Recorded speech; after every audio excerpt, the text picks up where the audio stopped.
Supporting non-league football.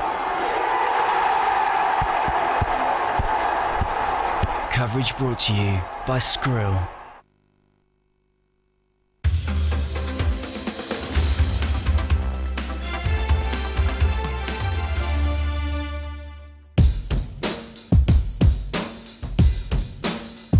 Underhill, home of one of football's most famous slopes, and for the last 106 years, Barnet Football Club, before in the summer they moved 7 miles down the road here to a £25 million state-of-the-art facility, originally intended as Barnet's training ground, the Hive. This place is so plush that even Brazil trained here before their recent friendly with England. And what does a fabulous facility like this need to go with it? Well, a superstar manager, of course. Ajax, Milan, Juventus, Barcelona, Inter, Spurs. Edgar Davids has won the Champions League, the UEFA Cup, 6 domestic league titles and 74 Dutch caps. Eyebrows were raised when Edgar Davids joined Barnet as head coach last year, but he came agonisingly close to keeping them in the Football League. And now, 22 years after he made his debut as a player, the 40-year-old is still dusting off his boots and his trademark glasses. Wrexham are the visitors to the Hive today, beset by injuries and criticised for their ageing squad. It's been a topsy-turvy season for them. They beat Luton Town in front of the BT Sport cameras a month ago, but had picked up just a single point from a possible 12 before their midweek win over Southport, much to the relief of under-fire manager Andy Morrell. Mind you, Barnet aren't faring much better. Unbeaten in August, they've won just once since, and the loss of Jake Hyde for up to 8 weeks has prompted Edgar Davids to boost his striking options by re-signing Spaniard Dani Lopez on loan from Stevenage this week. He scored 3 in 5 appearances for the club last season. Barnet against Wrexham there at a rain-swept Hive. The latest of our 30 exclusively live Skrill Premier matches here on BT Sport. Oh my goodness, what a foul afternoon it is in North London. I'm staying out here in the run-up to kick-off. I am going to go inside. Good afternoon. Into the tunnel here across the AstroTurf. It's only just disappearing into the Barnet dressing room there. There's your Wrexham dressing room. And round this corner, refs to my left, coach's changing room to my right. I wonder who gets changed in there. There's a manager's office as well. And very kindly, Matt, the kit man here, has lent us his room in amongst the washers and something he probably brought back from his holidays there to keep warm. Delighted to say that Mark Crichton, Wrexham's injured centre-half, is with us again today, and so to a man who managed Barnet 3 times. Martin Allen is with us.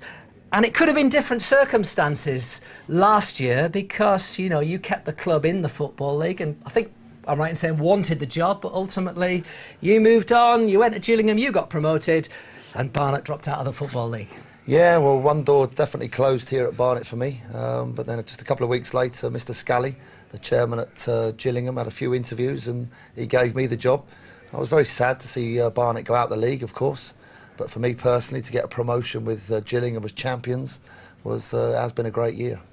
Delighted for you about that. Mark, what's been the atmosphere around the club this week? You are up against Edgar Davids. The boys all boisterous and fighting over who's going to get his shirt, or very much heads down and do the business? Yeah, it will be heads down. His name's been mentioned a few times, but I think our chief exec, Don Bertram's already laid claim to the shirt, so I think he's probably already in there now asking for it. Well, you know, business to be done, obviously. Let's have a quick look at the table after yesterday's results. Cambridge dropping a couple of points. Kidderminster and Luton keeping up the pressure. Good 4-1 win for Luton against Hyde. Andre Gray hat-trick. Salisbury the surprise package. Lost the first 4, remember, but they've only lost 1 in 9 since. If we look at the bottom though, Barnet fans, I'm afraid to say you have now dropped into that bottom half, 5 points off the playoffs. And Wrexham, Mark Crichton, what is going on? A point above the relegation zone. I know, we just need to find that consistency. We've got good players. We've had a bit of bad luck with injuries. I don't think we've had a settled back four the whole season so far. So, you know, once we get that right and we get a few key players back on the pitch, Dean Keats is another one who's come back into the team and he makes a big difference for us. So, you know, we'll be okay. We'll get there.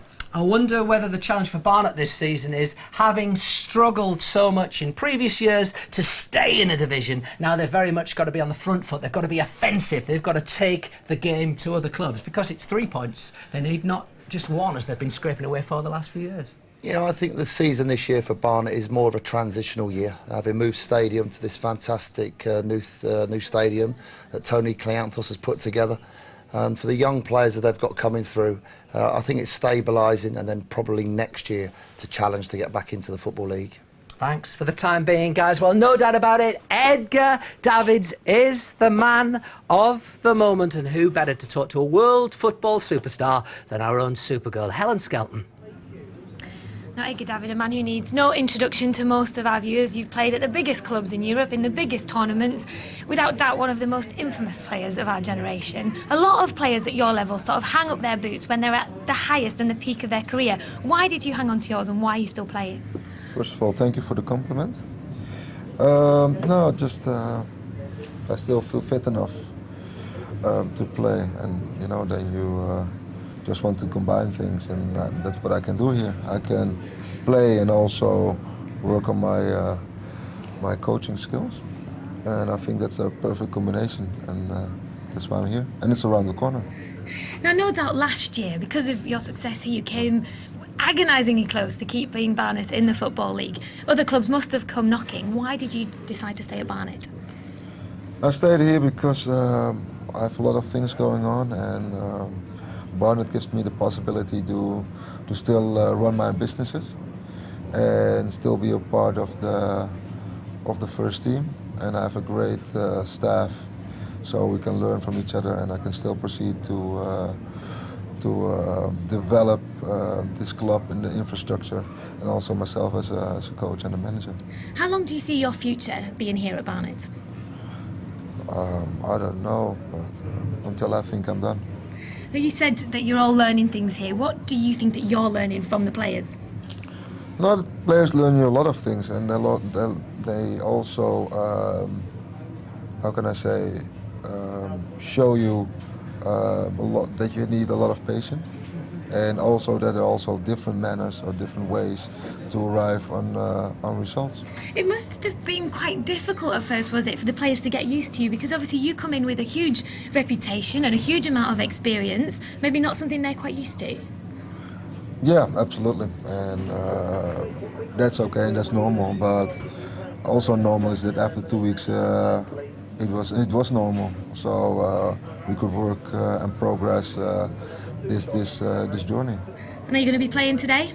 I think so. You think so? Time will tell.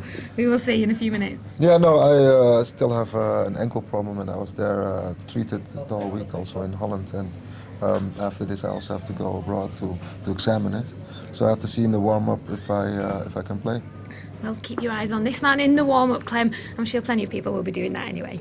Well, more to the point, who's going to dovetail and look after Edgar Davids during the match? I mean, how have you played that? Because actually at 40, on his game, he's still absolutely got it to boss a match. Yeah, very good, but I think we have to worry about ourselves more. Form's not been great. We had a good win on Tuesday night, which puts us with a bit of confidence. So we come here and try and play. Yeah, you have to snuff out their threats, but we also have to look after ourselves and threaten them as well. So we've worked on a few things, but hopefully we'll come out on top. Why haven't you been able to get going? Because obviously we were with you when you beat Luton, you won the next game. I thought, oh, they're up and off, and then you pick up a point from the next 12 before doing Southport on Tuesday. Yeah, why, Andy? So inconsistent. Thanks. Just inconsistent. We've had to change the back four around a few times during that. We've just never got quite going, but I feel I've got pretty much getting towards my lads back fit that I would want starting in my team. So things are looking a little bit brighter on that front, put it that way. I wonder whether, having got so close last season, the temptation is to stay with the same squad of players. Do you have any regrets at maybe not bringing in one or two more new faces to refresh in the summer? Or are you still confident with the guys? Hindsight's great, but you would reward guys that nearly got you there, is my point. Absolutely. And we lost a few, and we have changed a few bodies in. But, we've had some bad injuries, and it's hurt us to key players. Hopefully we're getting them back now, so our season started last Tuesday. We got a good win. Hopefully we can continue that here today. You're an effervescent guy. I think in the build-up to the Luton game, you did look a bit drained. It seemed to be hitting you. Are you okay? How's it affecting you personally? No, I'm loving life. I took a step back and had a look, and at the end of the day, it's football. It's a great career. I'm very, very privileged in the position that I've had and I'm in. And I'm giving everything that I've got, my staff are, the players are. And if you've got that and we're all pulling in the right direction, then I'm sure it'll turn around and we'll get back up that lead sooner rather than later. Good luck today. And thanks as well for the shelter. I'm so lucky today, Helen Skelton. I get all the indoor jobs. You are outside. I think he needs to step out of the dark and into the light. It's all right, isn't it? Beautiful sunshine at Barnet this afternoon. Beautiful Look at sunshine. that. He is that hard. He's not even got a jacket on. It's lovely, isn't it? Not cold at all. Breaking news, guys. Edgar David is playing. He said he had the ankle injury. He might play, he might not. How will the Wrexham boys react to that, do you think? He's just another player, you know. Once you cross that white line, it's, you know, yeah, he's a fantastic footballer, but you know, he's another player in the team, and they'll be going out to do what they do. He was a good player, he ain't that great now, is he? Well, in all honesty, I've not seen him recently, so I'll judge it after Well, today. he was good, wasn't he? But Yeah, no, he was unbelievable. He's older than me, He's a isn't bit he? better than good. He's 40. he's the same age as me. We can get you a pair of boots if you want to join in. No, he ain't that go good. on. He's a good player, but they'll be looking to tackle him and get after him. He's been playing centre-back, you know. He's been playing in every position pretty much, hasn't he? Yeah, well, I think Wrexham are going to probably use that to their advantage and try and capitalise on that fact if he gets the ball anywhere on the pitch and try and rob him and take it off him and capitalise on it. He plays everywhere. Well, we can see how that plays out and where indeed he will be playing this afternoon here at the Hive. Plenty more from these two in a short while.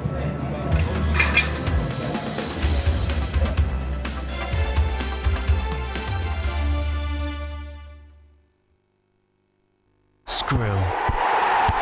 Supporting non-league football. Skrill. Supporting non-league football.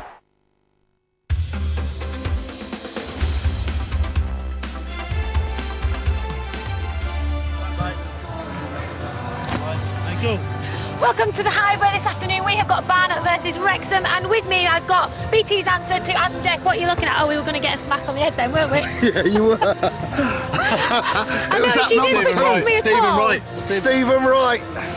We've got our eye on you, Stephen, right? What's it like for you then, Martin, being back here? Because obviously you've got a bit of a history with this place. You've come and gone a few times. You seem to know everyone. Was it weird coming back? It's the first time I've been here. This used to be the training ground when I was here last time. I saw you trying to hit me with a ball, righty. It's a good job he's got no ability anymore. Did you hear what you just Back said? in the day, he would have hit us. Good to see you. It was. You were aiming. You looking forward to this afternoon then? Yeah. As I say, we need a good performance today. That's it. That's all. Bottom line, that is the bottom line. But it must be difficult for you because obviously last year and previous years you've been up there at the top. Been a bit more tricky to kind of get your momentum this year, hasn't it? It is, yeah. We've started off slowly. Hopefully we can do a Kidderminster. As I say, we've got the team, we've got the players here. We know we can do it. As I say, start off today. As I say, last week we got a good win. And we just got to push on now to be unbeaten now. Is Edgar David on your radar? These lot say he's rubbish. Past it. Yeah, all over, I tell you. Oh, what is he, 40 plus now, is he? Something like that? There you go. See, he said it for you over the hill. Good luck. Good Even luck. if you did try Good to luck. hit us on the head with a football. No. Hello, how are you? Good to see you again. Good to see you. No, it must be pretty weird for you though. Is it seeing players that you've kind of worked with over the years? Is it weird for you? Yeah, I mean, obviously we've not worked together too much, but we know each other, so yeah. Are you looking forward to this afternoon? Definitely, yeah. I mean, we need a big performance and a big 3 points and that, so. It must be a tricky one for you because the position you are in the league, you've got a lot to do, but obviously the aim is always to go for the playoffs, isn't it? Of course, yeah, obviously, well, we want to be champions, but I mean, obviously Cambridge are pulling away at the moment, but we need to just try and stay on track and obviously get them points on the board. Do you think that's still realistic at this stage in the season? I think so, yeah, still early doors. I mean, anything can happen, you know, football, it's a crazy game and that, so. Well, anything could happen this afternoon. Good luck this afternoon. Hope it goes well for you. Good luck to you, Curtis. Good luck. Do you know he's the youngest player to play in the FA Cup final? Oh, the 17, Curtis 17. Weston. He played for Millwall at the Millennium Stadium. Youngest player ever to play in the FA Cup final. That's Curtis Weston. I've seen you a lot of times this afternoon. People have been coming through the door, shaking their hands, young lads. Do you feel like, you know, you have a bit of history with these guys and kind of you're looking at them more than just a manager, almost like a sort of disassociated parent? That's a kind of a nice compliment, isn't it? Disassociated parent. You know what? One of your lads is involved today, isn't he? Yeah. Yeah. What is nice is as soon as I arrived on the front gate, on the reception for my car, You come into the reception, people are nice to you. The people in the ticket office, people in the car park, the kit man, all the people that I work with in my time at Barnet, they've all been nice. So I suppose I must have done something quite right when I was here at Barnet. And I suppose as a manager, it's nice that all the people, all the photographer are all comfortable to come and speak to me. And I suppose, I'm not sure a disassociated parent, but I can see where you're coming from. But you know what I mean. He said it there himself, didn't he? Football is full of up and downs, and you know that yourself, Mark, don't you? Yeah, totally. I'm sick of being injured, and that's been a massive down for me for the last 18 months. I need to be out here, with my boots on and doing what I feel I do best, and hopefully I can get back to that in the next month or two. How difficult is it for you to be on this side of the fence? It is difficult, but doing things like this, it gets you through and it takes your focus off being injured. I've been injured for such a long time now. It's really getting me down, but there's light at the end of the tunnel, so I'm almost back. You're almost back? I'm almost Will back. you be back? I will be back, yeah, I'll be back. Yeah, like Arnie said, yeah, I will be back. You're obviously a manager at Gillingham now. You got your eye on anyone today? Well, I was coming to this game anyway, so I was always going to come and see these two teams. I think Andy Morella do a good job at Wrexham. They've got some good players, and Barnet have got a history of bringing through young players, so yeah, really looking forward to it. He was coming to this game anyway. He's told us about 15 times, hasn't he? He's got a pint of Guinness waiting up there for him. You can't have it yet. Well, that is if Clem hasn't got it. What a shame, eh? Sneak into the boardroom and I'm off the booze for a month. Crazy. Listen, bereavement, divorce, moving, the three most stressful things to say in life. You've had the lot, dropped out of the Football League, you've left Underhill, and obviously you've moved to the Hive. How are your stress levels? Well, actually, I'm quite relaxed about it. Looking forward to today. Lovely sunny day. And we've got a new home now. We're pleased. It's a nice new modern environment. I'm hoping we've hit as low as we're going to go, and we can turn the corner and start to push up now. As a club, we needed to start again. I mean, I can see why you've done it. It's a fantastic facility, but it's not without its hassles. No, well, do you know, if you want to get anything done, you get hassle. I've just come to realise there's a lot more people who do not want change than there are people who encourage change.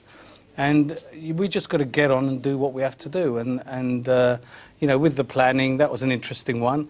We actually, the council changed hands and we ended up building the place quicker than the planning process. But they were fully aware of what we're doing. There isn't an issue. We'll go to a government inspector, and the reason why we made the floodlights and the stand a little bit higher was to make it better for residents.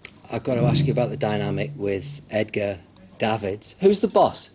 Well, of the team, Edgar. Of the club, me. Between the two of you? Does he stand his ground with you? Do you know, stand his ground? Edgar? Oh, you're kidding. No, I mean, Edgar's in charge of all the football stuff. And frankly, I've never been involved with the football people. I mean, I certainly am not qualified to be a football manager, never intended to be, not interested in being a football manager. I run the club, and I leave someone else run the team. Good luck today. Appreciate your hospitality. Lovely, warm and toasting here, which is more than can be said for poor old Steve Bauer on that gantry, where he's alongside a man. I think I'm right in saying, James Beattie, you kind of contributed to Edgar Davids getting sent off last season, did you not? Clem not once, but twice. Barnet against Accrington Stanley in League 2 last season. 2 red cards for Edgar Davids. 1 for a second bookable for a late challenge on Beattie after, what, you'd gone round him like Messi, was it, or...? Well, as you say there, I don't think he was quick enough to catch me. So I put the ball on one side of him, and having been booked about half an hour before, he stuck his leg out, tripped me up, and the ref saw fit to send him off. And he got sent off at your place as well, didn't he? He did, yeah. And it's probably because he wanted to influence the game, and for Barnet to stay up so much, he was just flying around, and he was probably doing more running than the younger players. Well, of course, the big news for Barnet is that Edgar Davids has recalled himself wearing number 1 today. It's only his 4th appearance of the season, 18 years ago since he won the Champions League, but he has picked himself at the age of 40. The team contains 3 Spaniards as well in the Squirrel Premier, including Danny Lopez, who's back on loan from Stevenage. He scored 3 times in 5 appearances in a similar spell in League 2 last season. As far as Wrexham are concerned, they're able to recall Stephen Wright, who we've just heard from in the heart of the defence. He's back after a calf injury, but the consistency that Andy Morel is looking for, Joe Anyasa has got 2 goals in his last 2 games, and the 20-year-old Andy Coughlin plays his 3rd consecutive match in the Wrexham goal. Yeah, the home team, Barnet will probably go 4-4-2 with the introduction, as you say, of Edgar Davids there, number 1, giving himself the number 1 shirt. The front line for Barnet, Keanu Marsh-Brown and Danny Lopez, look out for them too. Wrexham playing the familiar 4-3-3 with a lot of rotation up in the top 3 from Brett Ormrod, Andy Bishop and Joey Anyasa. The introduction of Dean Keats in the centre of midfield, or just on the left there, who'll keep Wrexham ticking over. So they are the teams. We're close to kick-off. Let's get back to Clem. Still safely tucked up inside. How is it out there? Is it? It's getting better, is it? It is. It's not so bad now. It was wasn't very nice when we first got here. Yes, that's for sure. I will venture out, I promise you. So we've got, if we can just come around here a little bit, because there's your Barnet changing room. Now we're respecting, Edgar Davids has said no camera in there today, really to protect his youngsters. He feels he wants to keep them bang on message. There's your Wrexham changing room. Andy Morel was quite happy for us to go in there, except for one thing. The culture is quite clearly in the run-up to kick-off. Some dressing rooms are expletive-laden, and yours is one of them. It's not where you want your cameras and your microphones, definitely. It's all about focus now, and it's little words in the players, especially the young players, in their ears, a bit of advice, a little pat on the back, and above all, enjoy it. A very quick question on your manager, showing signs of strain or hiding it? Seems pretty up and effervescent to me. No, I think he's, under the circumstances, he's handling it very well. He's got the backing of all of us, and I think he knows that, and that's helping him a lot.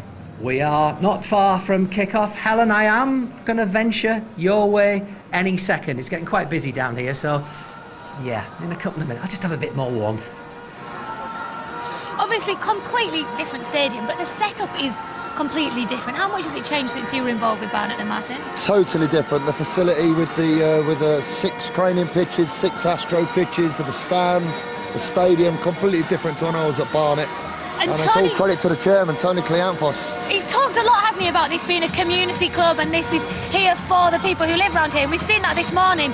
Loads of kids clubs and sort of a Sunday league club, so that's exciting to see, and it's nice to see, isn't it? Well, it's good for the community, that's for sure. Great facilities for everybody to start playing, and this is what the FA's after, young people out playing, and surely out playing football.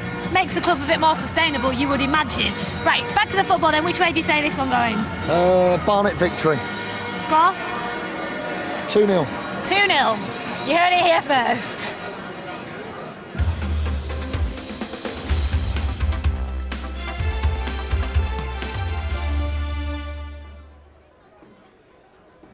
Skrill.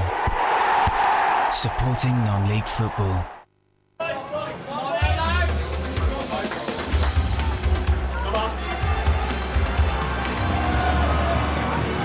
So here we go, Skrill Premier action here on BT Sport. Barnet against Wrexham. Both of them could do to get into some sort of form.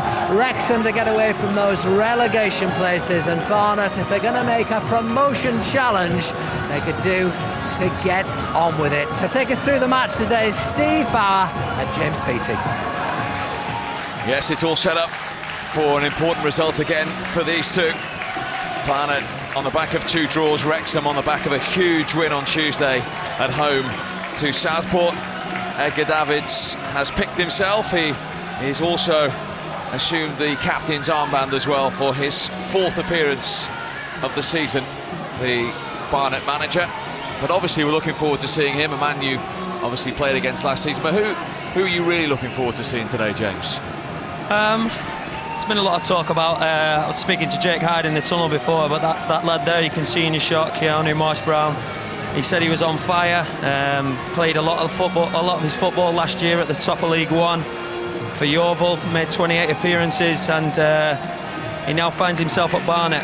His goal-to-game ratio in the start of his career wasn't the best, but as I say, over the last few weeks he's been on fire, and hopefully he can keep that going today.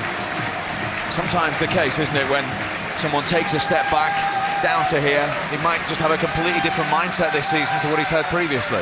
Yeah, totally. I think he might find himself within a team where he's comfortable. You know, he's got the responsibility. Some players thrive on the responsibility within a team. I know I did as a player. It's up to him now. He's got a little bit of help with Danny Lopez up front to get goals, but as I say, this is the boy that's on fire, and hopefully he can entertain us today. Well, how can Wrexham stop him? Let's see what Mark Crichton, the Wrexham defender, thinks. Thanks, guys. Yeah, well, for me, there's no one better than Neil Ashton to take care of him today. Experienced, knowledgeable, will know all about his man, and alongside him we've obviously got Dave Artell and Stephen Wright as well. Bags of experience, bags of ability, and hopefully they'll do it for us today. Well, it was a clean sheet for Wrexham on Tuesday.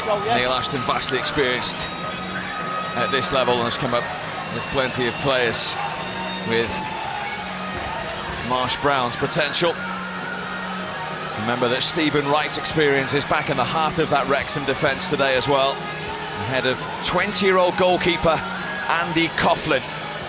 It was a big call from Andy Morrell, 3 games to go, to leave out Jocelyn Maibi. But the 20-year-old has come in and played the last 2 games. He still hasn't played 10 senior games in his entire career. Played twice at Tranmere, where he was a man who came through the ranks, but he's impressed Andy Morrell with his maturity. Stays in again today, and he's the man looking to keep out Keanu Marsh-Brown and company for Barnet.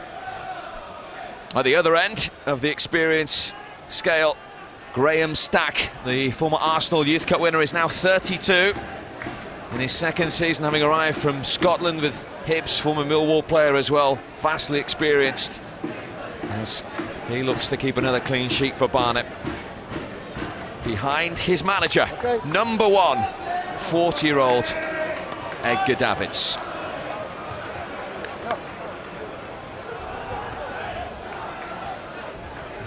So it will be Wrexham to get us underway. There's been incessant rain all day in this part of the world, but it has stopped. This magnificent surface that is monitored by the assistant groundsman from the Emirates Stadium, hence why the pitch really is perfect to play on, and that's key to the way Edgar Davids wants to play. But it is Wrexham looking for back-to-back wins after a run of just 1 point from the last 12 to get us underway. The last time these two clubs met, Paul Fairclough was the Barnet manager, Brian Little was in charge of Wrexham. It was 5 years ago, and it was a Football League game. Both these clubs harbouring hope still this season of return to the 4th tier.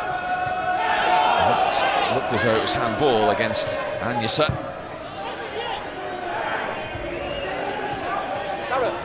Get them away.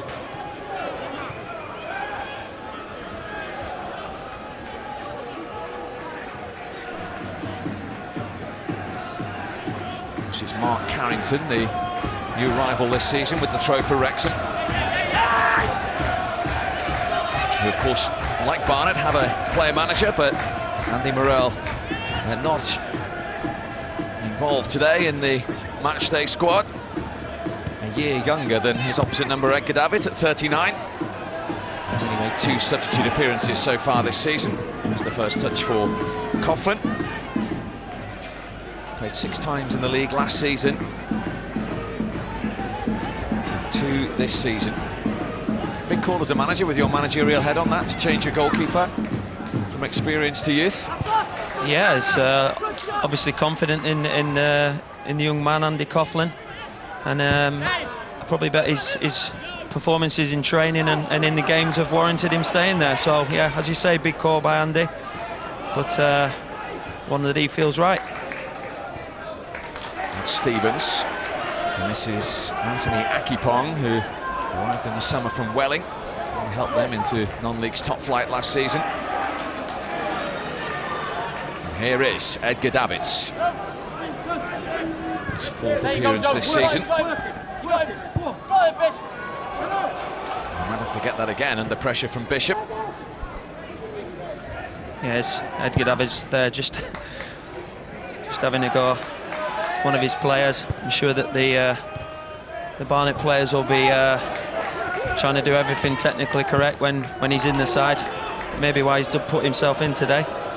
And interestingly enough, James, we changed it around Barnet from the information we were given. Edgar Davids has actually started at centre-half. Yeah, he started at left centre-back and was just having a go at Louisma there. His left back. His pass was a bit sloppy and put him under pressure. Andy Bishop was close to getting the ball back, and Edgar Davids was quick to turn round and give Louisma his thoughts.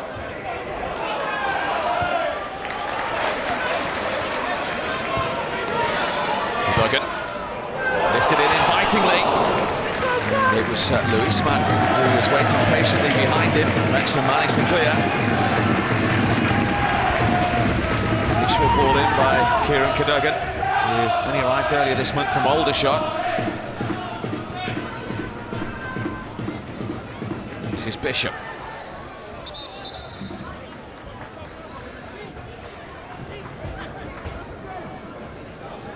It's gone Barnet's way.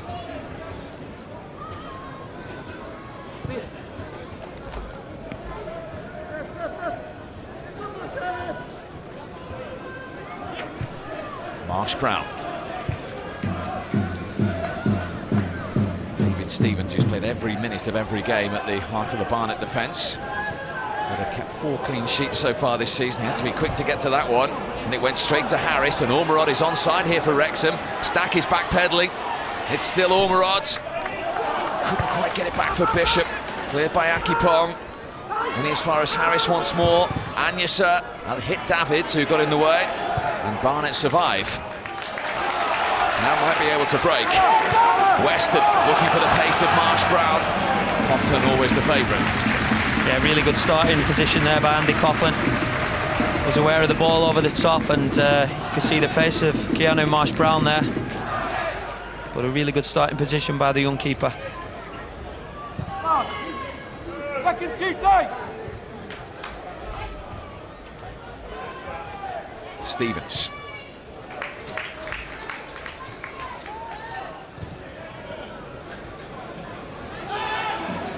Akipong.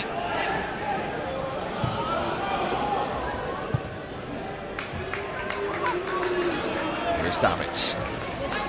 22 years and 1 month ago he made his senior football debut. It was for Ajax in a 5-1 win in Holland. And he is still going strong in the Skrull Premier in charge of Barnet. Well watched by Ashton. This is Weston. Might fancy a go.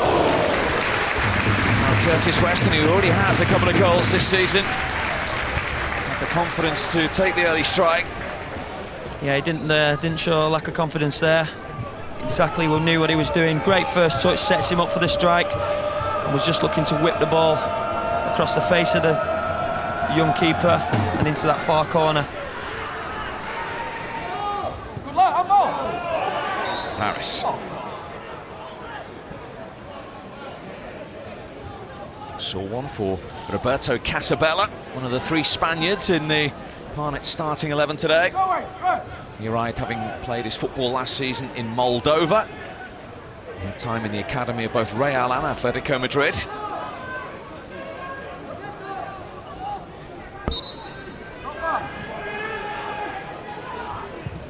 Davids with the free kick. Looking towards Stevens and Akipong. It was the latter who got his head to it. Jack Saville will keep it in. Trying to go around Ormerod and succeeding to use for ball. Akipong attacked it! What a start for Barnet! Anthony Akipong with his first Barnet goal inside 7 minutes to give Edgar Davids' team the lead.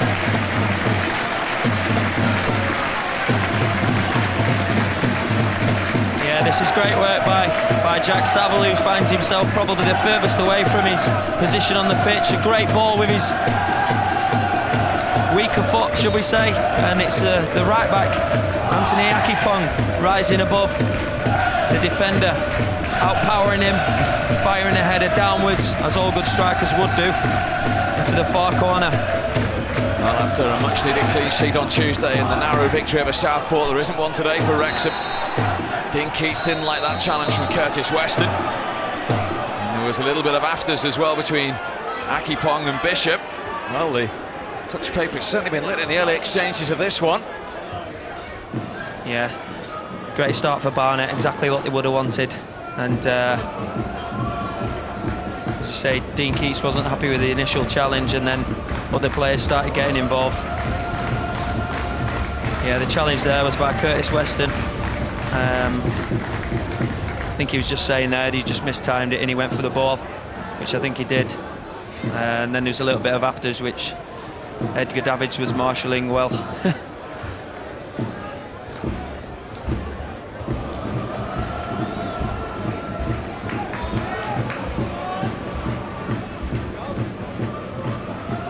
Not the start that Andy Morrell wanted at all. He'll be frustrated they didn't clear the initial ball before the cross came in, won't he? Yeah, I think it was Brett Ormerod that found himself back there, and he was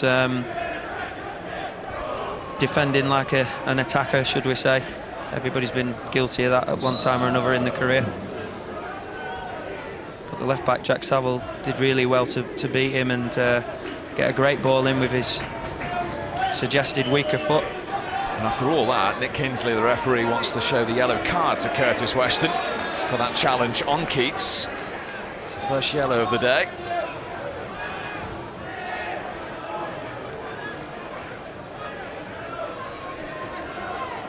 The referee wanted to calm it all down before the official booking. And then the free kick eventually can be delivered by Neil Ashton. Wrexham looking for an immediate riposte. Davids in ahead of Artel, who then got the second header, and then Keats to drive one. Fantastic save by Stack to deny the Wrexham skipper. Yeah, it was a good strike. He watched it all the way onto his foot. Good little tactic employed. Get the big man on it there. It's David Artel that headed it down, and say Dean Keats kept his eye on the ball and made the keeper's save. Here's Harris. What a good strike too from Jay Harris, and Stack called into action again. It's still alive here for Wrexham. Good response. Here's the skipper Keats, away by Davids. Now Luesma, the Spaniard, to his fellow countryman Danny Lopez, on loan from Stevenage. What a ball from him. Marsh Brown, use of the hand. Well, Graham Stack with 2 saves in a minute to keep his clean sheet intact. Yeah, as you say, great response from Wrexham, but Graham Stack equal to the 2 saves, gets that one away. He's vastly experienced and, you know, a very good keeper. There's the volley by Dean Keats, keeps it on target, and as I say, Graham Stack equal to the save. Casabella, Lopez, and then Luesma, the Spanish trio, all exchanging passes to the goal scorer, Akipong. Marsh Brown.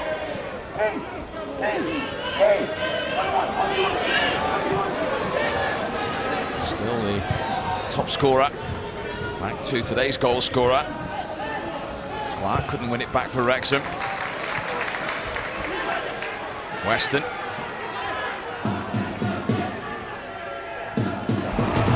Marsh Brown stumped by Joe Clark, but he's won it back for Barnet. Just looking for a little bit of width here. Cadogan. Stopped by Harris. Ormerod. Did well to ride 2 challenges there.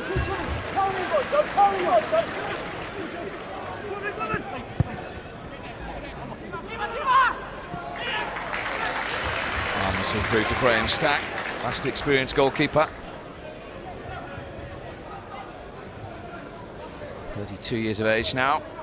Only ever played 5 times for Arsenal, but he had a very good grounding there. As I say, he was part of the Youth Cup winning team, but that's an awful ball from him. And he got away with it because Munyisa couldn't bring it under control. Yeah, just holding his hands up there. I think you give him the commentator's curse there, Steve. So we'll thank you for that after. You're part of the union now, be careful what you say. Stephen Wright, who limped off with a calf injury last time the BT Sport cameras covered Wrexham in their victory against Luton. First game back today. Here he is again, the former Liverpool and Sunderland defender, up towards Ormerod.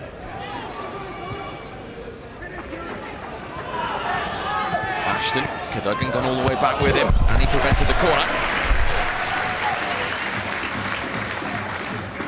Yeah, good defending there by Kieran Cadogan. Tracked Neil Ashton all the way and did his defensive duties for this team. And got introduced to the advertising hoardings at the same time. Here's Artell. In towards Bishop.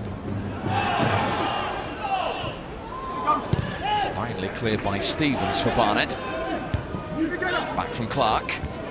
And then won by Davids. Lovely touch from Weston. An invitation from Marsh Brown to get off and running, and he's difficult to catch. Is there anything at the end of it? In the end for Coughlin. He's quick though, James. Yeah, he's very quick, and I just think that it'd be difficult for the Barnet players to keep up with him. He's that quick, but he was well marshalled there by Mark Carrington, and in the end Stephen Wright doubling up on him. Shown his pace early in this game. He wasn't involved towards the sort of beginning of the game, and went for a little wander, came over to this right hand side, which saw then Kieran Cadogan switch sides and just wanted to get on the ball, really, I think, in these early stages. Good work from Casabella. Closing Harris down, forward from Artell. Obviously.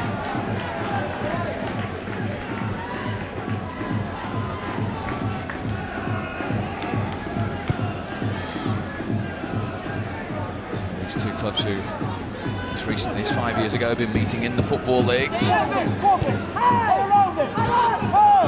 Frustrating starts to the season, particularly Wrexham. Anyusa trying to wriggle away from Akipong. Wrexham have managed 18 goals in 14 games this season. Accumulated 15 points, which is 14 points less than they had at this stage last season when they sat second, but they might have a chance for an equaliser here. That's no chances taken by David Stevens, and that's a Wrexham corner. Yeah, it was a great ball out to the right hand side. Joe Clark there getting forward. Sorry, Mark Carrington it was. And good defended by David Stevens. Now can Wrexham make this set play count? Whipped in. Artell got a touch. Anyusa was trying to get the second ball.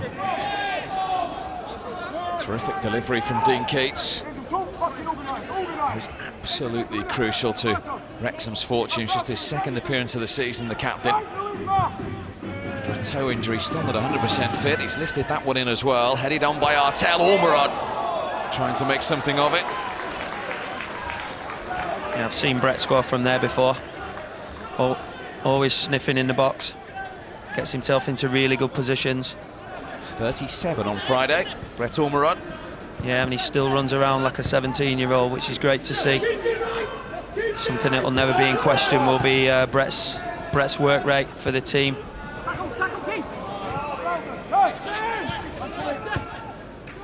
Here's Clark. Mark Carrington. Davids didn't make it. Came quickly at Bishop.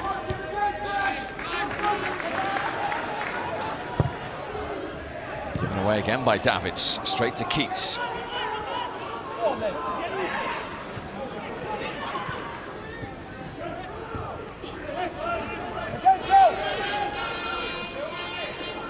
Decent period of possession from Wrexham. Bishop trying to lift it over the top. There's no flag. And Anyusa didn't give up the chase either. Yeah, he looked very, very quick there, Joe Anyusa. A little bit of indecision between Graham Stack and Edgar Davids. Joe Anyusa was onto it like a flash, putting Graham Stack under pressure. This is the goal that separates the two. Yeah, as I said, Anthony Akipong gets up early, and sometimes there's nothing that you can do as a defender. I think it was just a great cross by Jack Saville.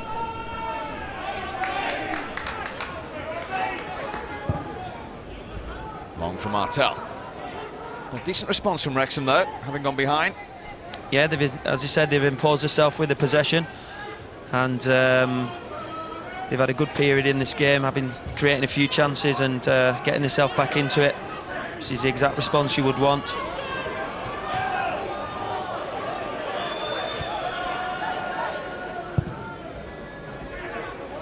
Ashton's header for Wrexham. Early touch from Weston.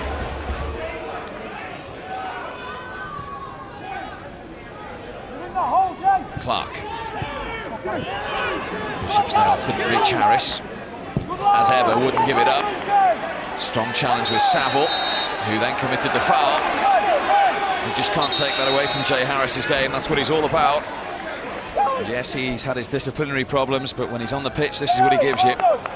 Yeah, we mentioned that in the previous game against Luton that we covered. And as you say, if he took that out of Jay Harris's game, he'd probably be half the player he is. And just total commitment and desire to win that ball for his team and to put him on the attack. Maybe even got caught there as himself, but going into challenges and not fearing that at all. It's another chance for the left foot of Neil Ashton to pose a question from the Wrexham free kick. Looking for the all-important touch, but he's overhit that one. Cleared to Marsh Brown, nice take. And who's there? Jay Harris again.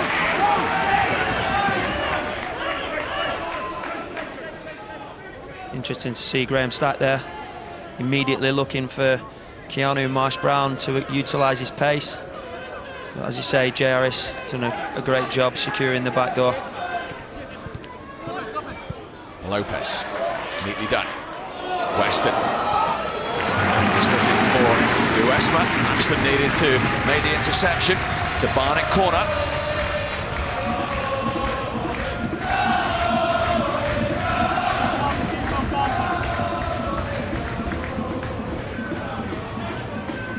Anthony Akipong, the goal scorer, is lurking once more. Kieran Cadogan to take the corner, looking for the touch from Stevens, which arrived then from Saville. Lopez trying to cause a problem, then the shot on the turn, big appeals for handball. It was Akipong, the goal scorer, who had the volley. The referee, Nick Kinsley, wasn't interested. Yeah, he's making a right nuisance of himself, is Anthony Akipong in the area.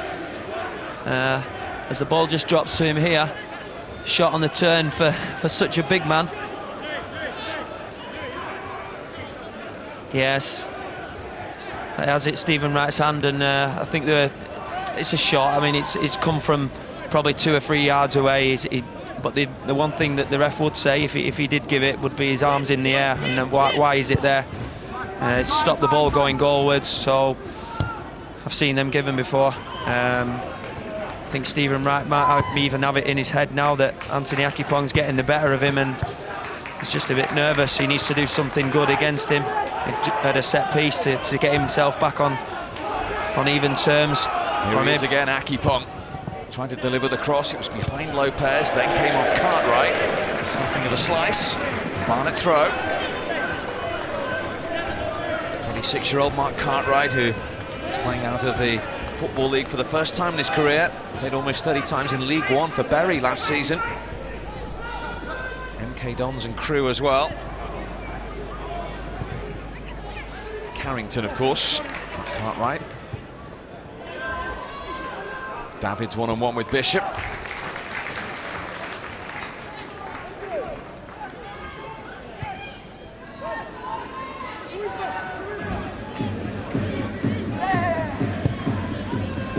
Marsh Brown.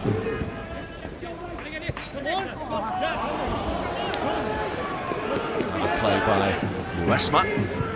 He was playing in the Spanish 3rd Division last season. Stack's clearance, only as far as Keats. Bishop couldn't get hold of it. Another excellent kick from Stack. And by Wright. Danny Lopez. Yes, good touch by Danny Lopez. And then I think what he'd be doing there is he'd be thinking Stephen Wright was behind him. It's quite a clever foul, actually. Because what you do is you back into the centre half and then he stops you from going down. And that then gives you your balance back. But if you step back and the centre half's not there, it's usually he's going to get penalised, which sort of, as a striker, lets you off the hook. Akipong renewing acquaintances with Wright for this Barnet free kick, which Luesma is going to deliver. Away by Clark, back to Luesma, with the vision to find Marsh Brown. Still Marsh Brown. Harrington stood his ground. Decent spell this for Barnet.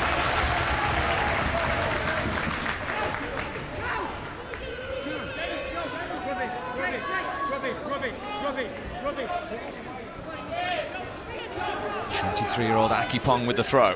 Just looking for a little bit of movement.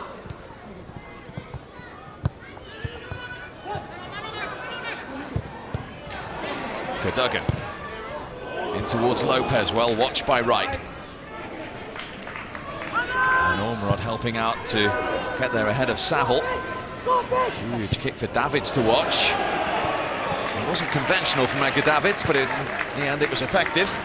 He was going to definitely say that he meant that. Don't worry about that.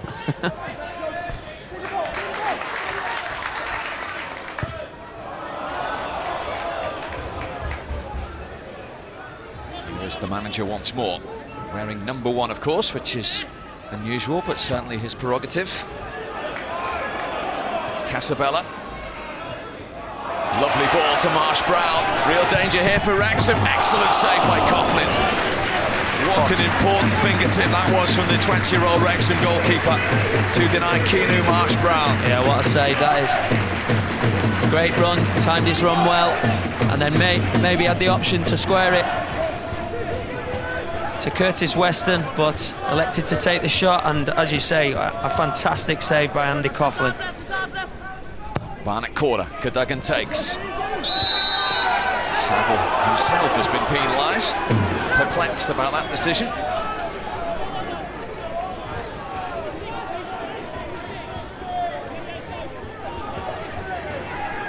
They are a threat. The height they've got in their team, Barnet. Yeah. I think he was pulling the shirt of Andy Bishop there. The referee spotted it and correctly gave the decision. Here's Marsh Brown again. On this right-hand side for Barnet. Saw the space, just kept on going. Terrific challenge by Ashton.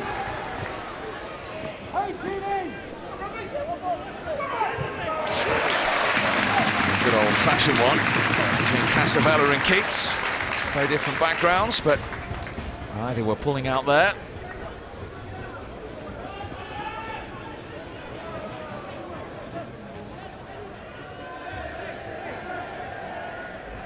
Saville. Offside flag is up against Danny Lopez.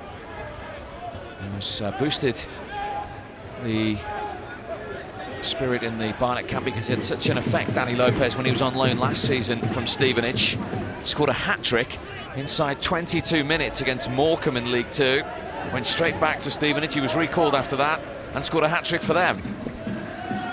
He's leading the line again on his debut second time round today. That's a foul by Stevens on Ashton. It's a Wrexham free kick.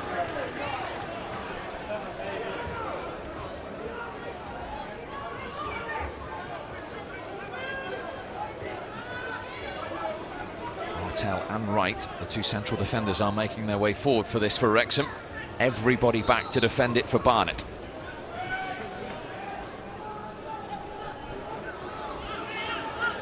It's a packed penalty area delivered by Clark. Important header from Akipong.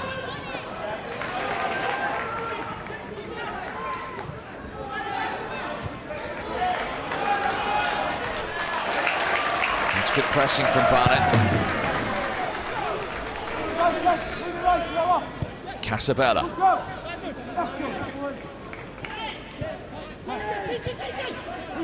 Can Congested in those central midfield areas. Here's Harris. Carrington. Now Ashton.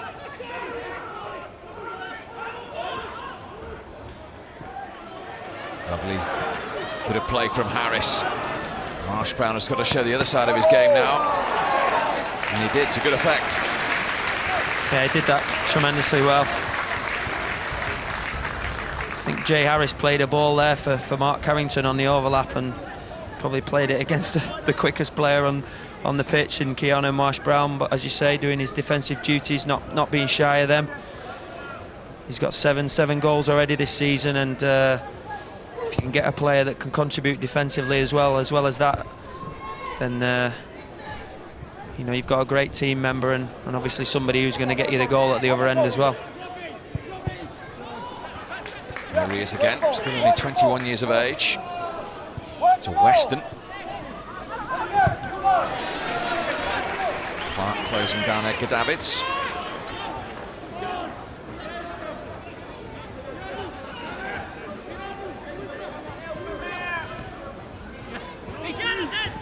It's 2 or 3 mistakes now that Edgar Davids has made. A couple of loose passes and then getting caught in possession now. I just wonder whether anybody's going to have a go at him. Unlikely he'll have a go at himself. Here's his goal scorer, Akipong. In towards Lopez, he tried to adjust his body. Still has it, the Spaniard. And it came off Harris to Barnet corner. Yeah, you see as this ball's coming in to Danny Lopez, is like he's on ice skates. There's been so much rain that's fallen the last 24 hours. But he deals with it well, manages to turn, get his shot off.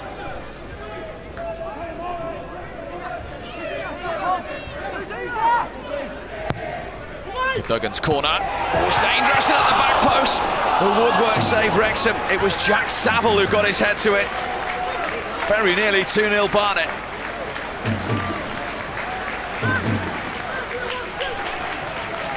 There's a well-worked corner, near post flick on, or a mid-goal flick on, and as I say, Jack Saville very unlucky at the back post, and I think it was a flick from Neil Ashton in the centre of the goal, and Jack Saville making a nuisance of himself coming in that back post. More Barnet pressure. Duggan again with the corner kick. Oh, it's another inviting one as well. Lopez got his head to it. Ashton got it away. Anyasa, now can Wrexham break? Ormerod. Keats.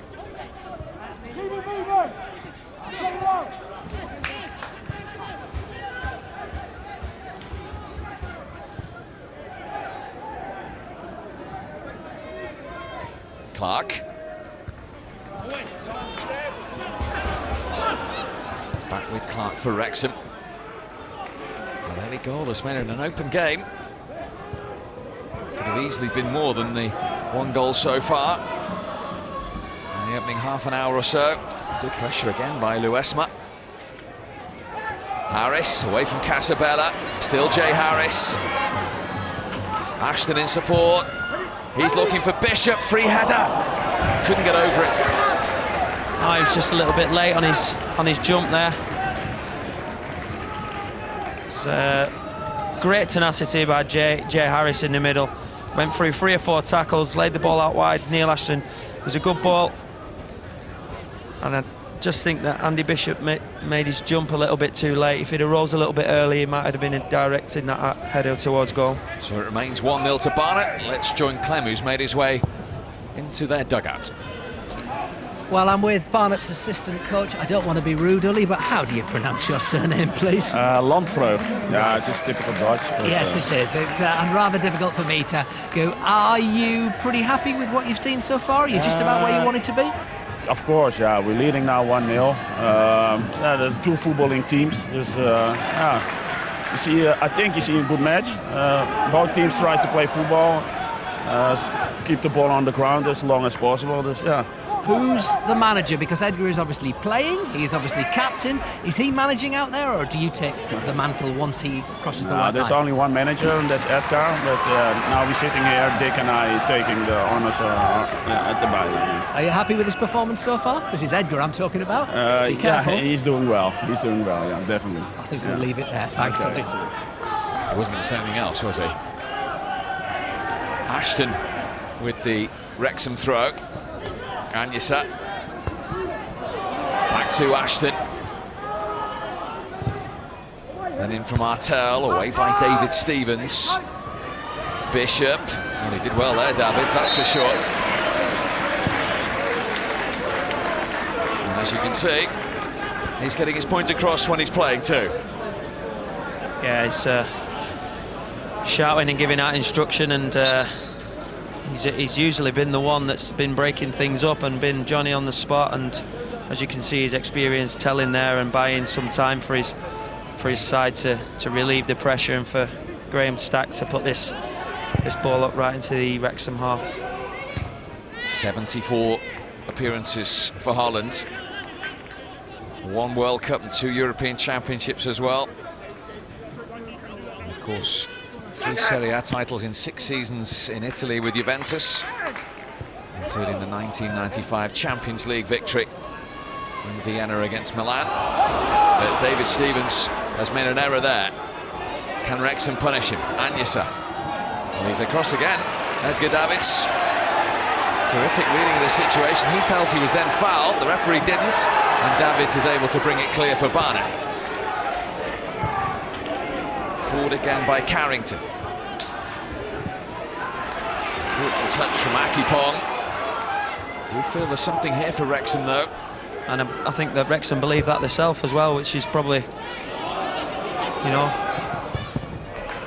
more important, but certainly putting pressure on and creating some great passages of play. Just need to convert one.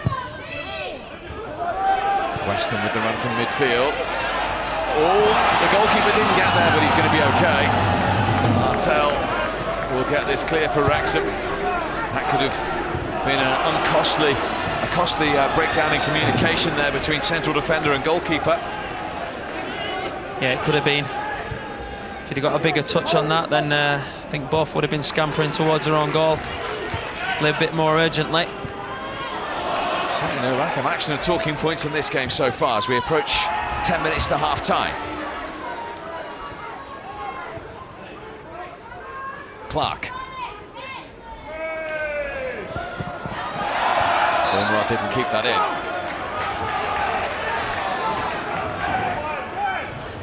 Reminder, next weekend, the return of the Barclays Premier League, and on BT Sport you can see Liverpool try and continue their impressive start to the season at Newcastle from 11:30 on 1. And on 2, Celtic go to Hibs in Scotland, and that is a midday start on Saturday. And then we point in the direction of England under-21s in their European qualifier against Lithuania. That is up and coming live on Tuesday. It's a 5:30 start on 1.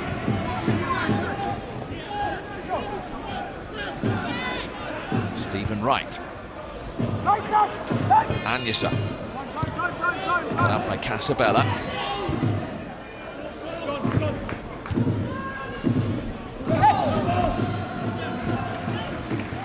Wrexham throw.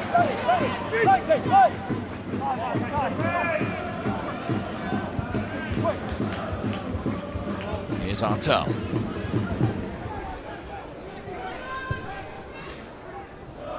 Well watched by Saville.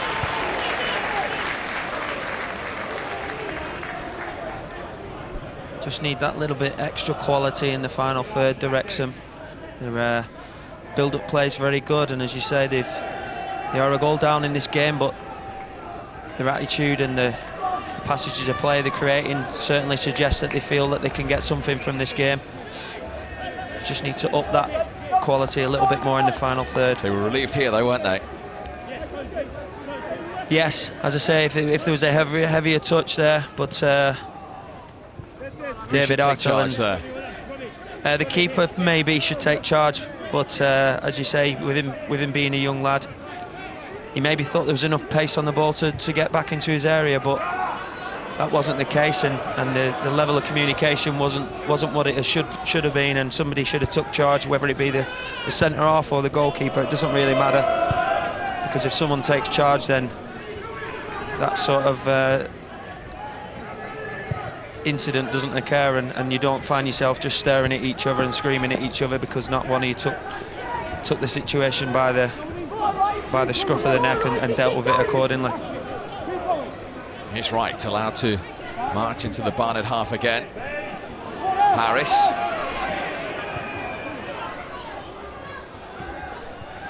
Ashton. Wrexham throw. As I say, Wrexham probing and probing and probing. If they could just find that little bit of extra quality, then I'm sure they'll get a really good attempt on goal, or if not a goal. I'll be pleased with the response. I'd love to see an equaliser before half-time. Weston on Ashton. Now he has to be careful. He's the only man on a yellow card in this game, Curtis Weston. Yeah, good bit of skill by Neil Ashton there, and as you say, he went for the ball, but just got to make sure he doesn't cross that line and make himself aware to the referee that he's committing fouls, because I'm sure the ref will be making a mental note of it. An opportunity now for Wrexham to find that little bit of extra quality that they're looking for. Clark's delivery wasn't the quality that was required. Cleared comfortably by Danny Lopez.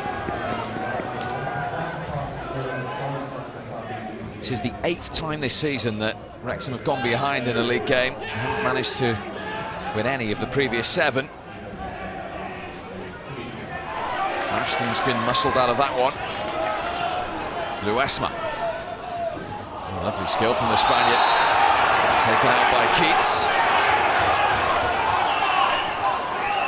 He isn't impressed with the Spaniard's reaction. That's clear for all to see. Yeah, I think he's just a little bit frustrated here that he was trying to do tricks around him.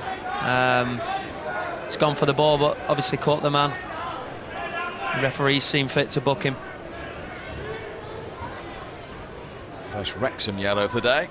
Man who scored against Barnet in his Peterborough and Walsall days in the Football League. It's always a difficult that one, when you've got a tenacious midfielder such as Dean Keats, and he gets booked on his first foul. He'll be frustrated with that, because it was a foul by Saville. The ref should really know which players are which and their style of play, and take the conditions into consideration, and he'll be frustrated with that one, because he's made a couple of good tackles, and then on the first one that he missed times, the referee brandishes the yellow card.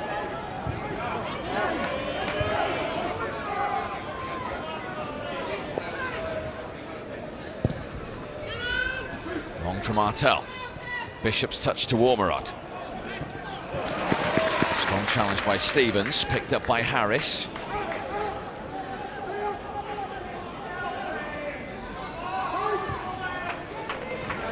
Now Clark. That was a useful delivery, good header clear, only as far as Keats. Cadogan stood his ground. Keats just didn't give it up. Neither did Harris. He didn't strike that one as cleanly as he would have liked.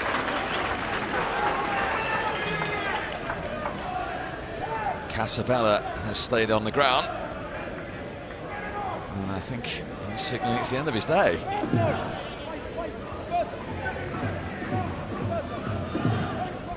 Roberto Casabella.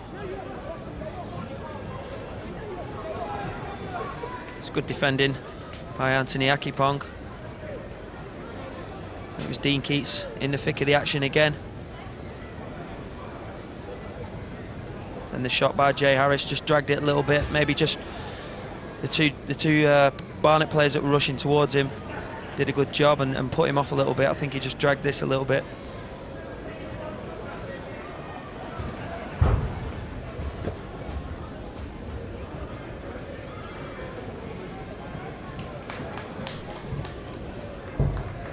Casabella's back on his feet, but I don't think Barnet are too confident he's going to be able to continue. I think he was signalling while he was on the floor that he'd got a dead leg or a knock onto the outside of his leg. So it's Ahmed Abdullah, the Saudi Arabian-born player, who is going to come on. A man who is now 21, but he spent 7 years in the Arsenal Academy at a time with West Ham United as well. His second season with Barnet, having arrived via Dagenham. He's not able to enter the fray just yet. An enforced change for Barnet just before the break.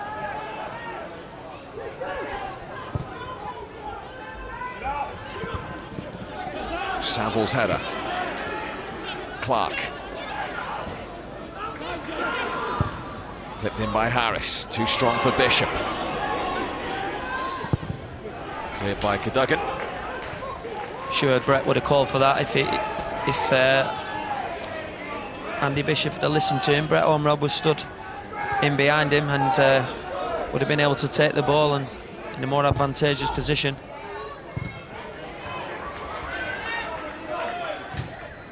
Wrexham throw, 90 seconds of the first half remaining.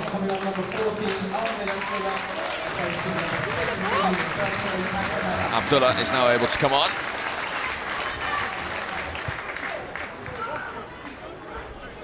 Barnet restored to 11. And there's his first touch. Got his second straight away from Luesma. Given away then though by Lopez to Bishop.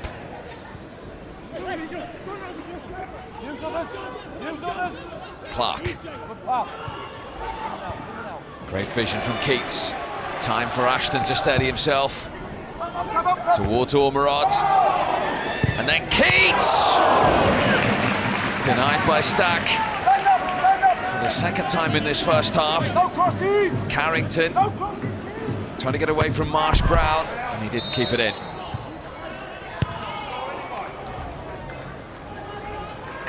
Well, the Wrexham skipper denied again. Yeah, he's been right at the thick of the action, Dean Keats, in this first half. And it's another fine save by Graham Stack. Ball just drops to the edge of the box here. Difficult ball to hit, running towards you and across you in towards you. Hits the target, and if that's anywhere at the side of Graham Stack, I think he might struggle because it's coming through bodies, but he was in the right place. I'm sure as a goalkeeper he would have said that he was in the right position and makes the save.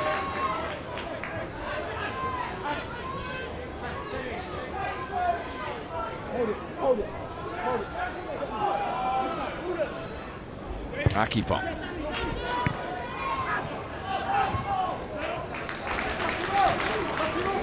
Marsh Brown, 2 minutes of time to be added at the end of this first half, which is very entertaining.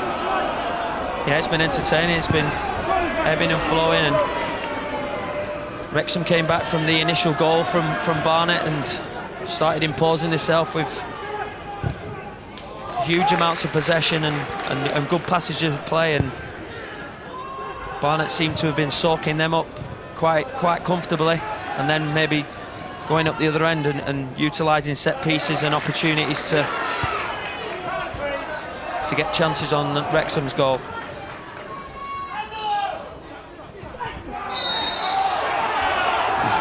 It's a Wrexham free kick. They've maintained their record of not having been involved in a 0-0 at all so far this season. This is the 15th game of the 46-game campaign.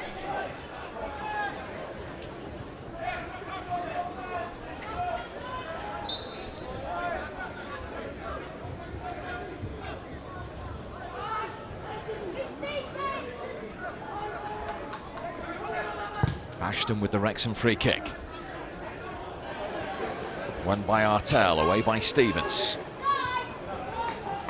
Then by Cadogan, back from right. Akipong first to that one.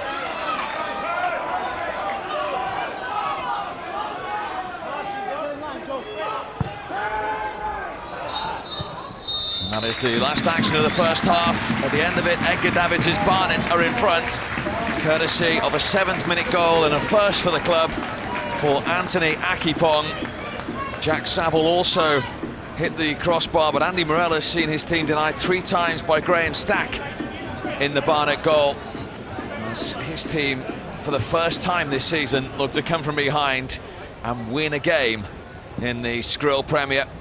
But there's plenty of positives for the North Wales club as they trail at half-time, courtesy of a goal from Anthony Akipong, who's now with Helen. Congratulations to that goal, courtesy of you. How happy are you with that first half performance? Yeah, I'm happy with it, but the game's still it's not over. It's another half, 45 minutes to play, so we're looking to win the game. They've come back fighting. You're not in a position to sit back and relax, are Exactly you? Exactly that. So we've got to keep working hard, and we're going to try and win the game. Well, we know that Mr. David can be quite fiery in that dressing room, so I better let you go, Anthony. Yeah, Good luck for the second half. Well, I think it's time for those guys to have an electrolyte drink, and definitely time for you to put the kettle on, so we'll see you in a few minutes.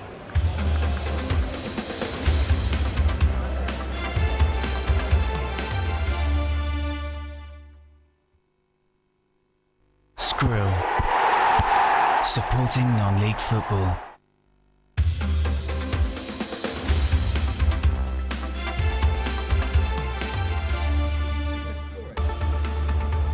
World Cup qualifiers coming up a bit later on BT Sport. Tunisia against Cameroon on Tuesday as well. We've got another World Cup qualifier, that's Ghana against Egypt, live on ESPN.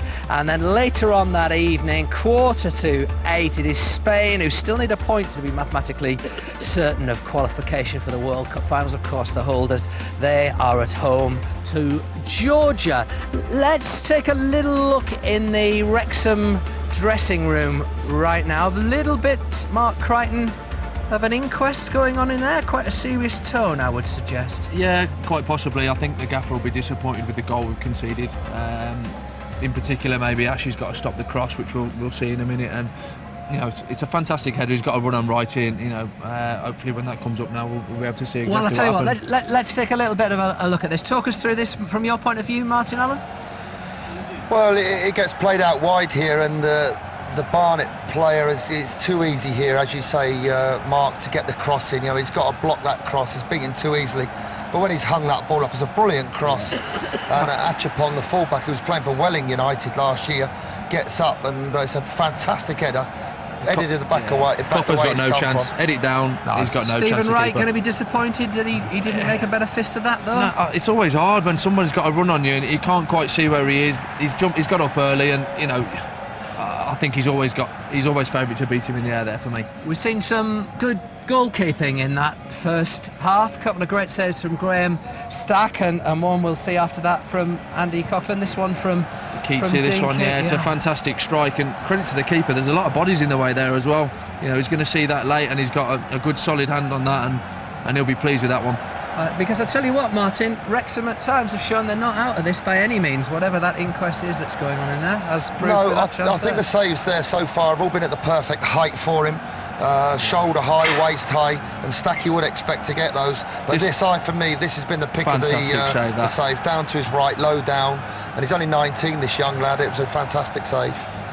What will Andy Morell be saying in that dressing room? I think he'll be fairly pleased. You know, we've plugged away. We've lacked that little bit of quality in the final third. So I think if you keep going, there'll be chances in this, definitely. Well, there was actually another chance for Barnet, wasn't there, when Jack Saville hit the a little bit of a let off. I think it's one of our boys flicks this on in the middle of there, and then he's reacted well, and you know, thankfully the crossbar's come to our rescue. There's a bit of flair about this Barnet team. Times they are changing, Martin. You know, we're in the conference. We're talking about 3 Spaniards and Saudi Arabians. Yeah, they do play their football, play out right from the back. Graham Stack in goal. He actually plays like a sweeper. He gets it down, he pings it and passes it around. But that could also be their downfall. There was one error that went out to the right-sided centre-half, Stevens, and that presented Wrexham with a good opportunity. But no, it's good football, it's good to watch, pleasing on the eye. but I still think Wrexham have got a good chance in this game. You picked out Roberto Casabella, who obviously now has gone off. You picked out the man-to-man marking job that Dean Keats was doing. Yeah, it seemed to be that Keats had been sort of told to do a job on him to stop him sort of playing, and unfortunately for us now he's gone off. So whether that'll change us, we'll see after the break. And a quick word on Edgar Davids, because you know we made merry of his contribution to this club before the match, but he's still got a bit of something out there. There's no doubt about it, Martin. He leads by example out on the field. He takes responsibility to get the football and play. He always wants it. He's encouraging and shouting and really getting at his teammates, and he has played very, very well, it must be said. As the rain, suddenly I'm realising, we didn't need that, did we? No. Fantastic I don't job, know what man. that was all about, but at least we got a little bit of branding in. Presumably I'll get some sort of bonus from the boss. So it is Barnet 1, Wrexham 0. Join us for the second half here at the Hive after the break.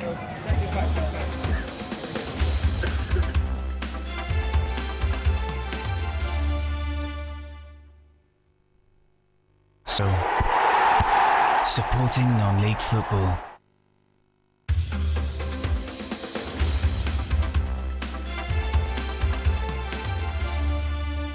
Welcome back to the Hive. There are those Wrexham players in the dressing room just before they rejoin us on the pitch here. Saturday, big game from the Premier League. It is Newcastle against Liverpool. BT Sport 1, 11:30. We are on air. The Hive, beautiful, magnificent, but let me just share with you, there is the questionable stand, the one that hasn't quite got the planning permissions it should have. The club have 3 months to appeal. And for those of you familiar with the London Tube map, if you just see that gap over there near the floodlight, that's the Jubilee line that runs right along there, although not today. I mention that so that our production manager knows there will be a taxi receipt coming in my expenses. So it's Barnet 1, Wrexham 0. Let's go back up to the gantry to Steve Bauer and to James Beattie.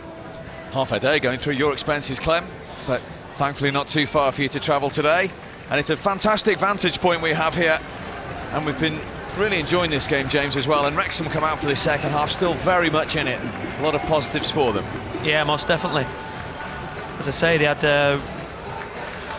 huge amounts of possession in that first half, creating great chances. And I think Andy Morel would have been saying to his players there, just basically keep doing what you're doing, but try and up the quality in the final third and have that little bit of composure, that little bit of quality in the final third. And he would have been saying, I'm sure the goal will come, which will give them even more confidence, and hopefully for them they could maybe go on and win it. 7th league game at their new home this season for Barnet. Only Macclesfield have actually been here and won. That was by 1 goal, 2-1 in September. They have enjoyed their new surroundings, and Edgar Davids placing huge importance on the playing surface and the style of play. But as Martin Allen was saying at half-time, it can work against you sometimes if you try and play too much, and he had a couple of awkward moments, the manager, didn't he? Yeah, he did. I think he's obviously played at the highest level, won, massive amounts of accolades in his career, and I just wonder whether he thinks that maybe these lads can be on his level sometimes, and that would be a slight mistake on his part. And let's get a word with his opposite number, Andy Morel. A good first half, but you are 1-0 down. What did you say at half-time to the boys? Got to keep going, keep making passes, because when we do that, we can get out. And when we get out, we've just got to have that little bit more quality in the final third and take one of the chances that come along. But at the same time, we've got to keep the back door shut, let sloppy goal in, didn't stop a cross. And if we do that, we've got a chance of getting back in the game. How confident are you can turn things around? Yeah, I think so. It's just believing in ourselves. We're not on a great run of form at the minute, but it's belief. They've got the belief to go on and play and get at them. If we do that, then we've got a chance. Well, I've walked you to your dugout, so I'll let you take the final few steps by yourself. Interesting words from Andy Morel, who on Wrexham's last away trip to Barnet 5 years ago in League Two scored at Underhill for Wrexham in a 2-1 win. He'd certainly take that scoreline from this kind of predicament at the moment. Remember, 7 times Wrexham have been behind this season. They haven't gone on to win any of those 7 games. Can they come from behind to get any sort of result in this second half? No changes in personnel. Remember that Barnet had an enforced change. Casabella off injured. Abdullah on. Carrington.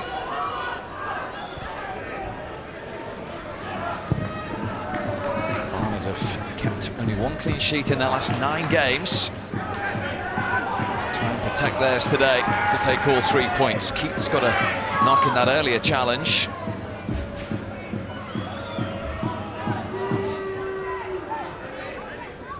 I think he was unaware of Danny Lopez coming in behind him. The problem might be here, he's been caught on his toe. That was where he had the surgery in July, where he had the problem towards the end of last season, where he had an injection on the day of the playoff final against Newport. Why he had a couple of days of recovery after his comeback on Tuesday against Southport. Yeah, that's the problem. I think you can see it in his face, can't you?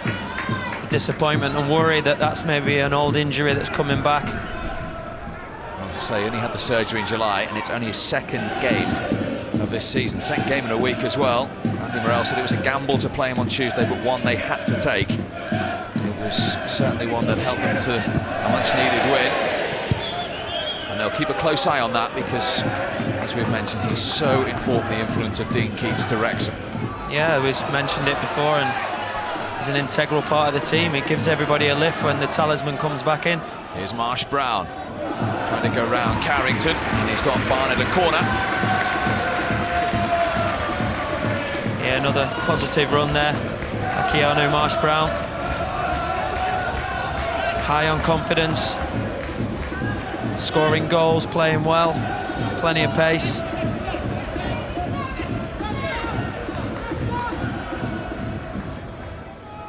Concentration time here for Wrexham, headed away by Clark. Abdullah. Marsh Brown once more. Strong challenge between Harris and Abdullah. Great to see.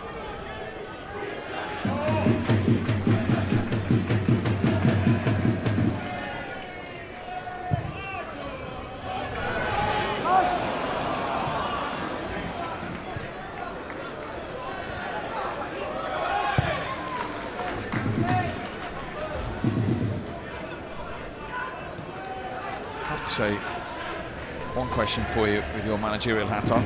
That's Cadogan, Marsh Brown as well. Middle of October, gloves. Do you allow that? Would you stand for that? I don't know. I don't know. It's player preference, isn't it? And or player power. Well, not player power really. They're only wearing a pair of gloves. I don't see the issue with it really. Even though the skies have opened up over there and it's nice blue sky. They might be taking them off in 10 minutes when I think temperature rises. In your old age, do you know that? Well, if I was on the pitch and I was playing against him, I might have something to say, but got to have a more diplomatic head these days, Steve, you know that. No gloves for Davids, that's for sure.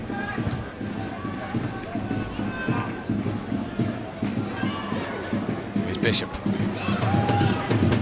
And you saw on the turn. That came off Stevens for a Wrexham corner.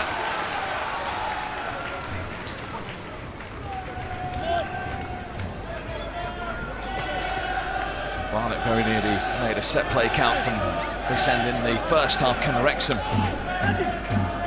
conjure anything up from this in the second? Delivered by Clark. Artell was the target. Couldn't get anything on it. Dave Artell. Yeah, just got underneath it. See his frustration there with himself. His last goal for Wrexham came in the playoff semi-final against Kidderminster last season when he was on loan from Northampton. Feels like a long time ago for Wrexham and their supporters at the moment. The ones who've made the journey south to support Andy Morrell's team from North Wales today. Looking for an away win. They've won just 2 of their last 12 away games in the league, going back to last season as well. That was a foul by the goal scorer though, Aki Pong.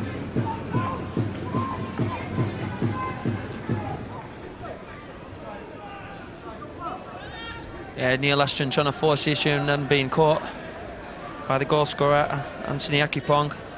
Got 8 goals last season to help Welling to the Conference South title. His first in Barnet colours today, still separates these two teams. Barnet have got everybody except Marsh Brown back to defend this set play. Delivered by Keats in towards Artell. Stack was always the favourite to gather that. Immediately is looking for the pace of Marsh Brown, who was offside, and from a striker's point of view, didn't need to be there. No, I think he knows he's got the pace, the beating of Carrington and Neil Ashton, who was the two who was responsible for marking him when the set play was up the other end. He just needs to be a bit more patient. Lifted in by Ashton, away by Stevens.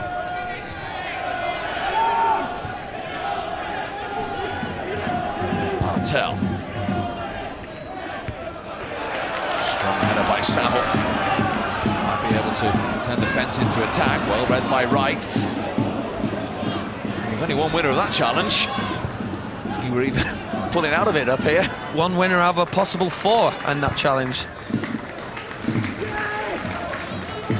It's probably Stephen Wright trying to assert his authority, taking charge of that situation. It was quite fortunate, really. He didn't take out his teammate. Davids. Nicely weighted pass into the path of Marsh Brown. 3 in the penalty area here for Barnet. Still Marsh Brown. We had the awareness to try and find Abdullah.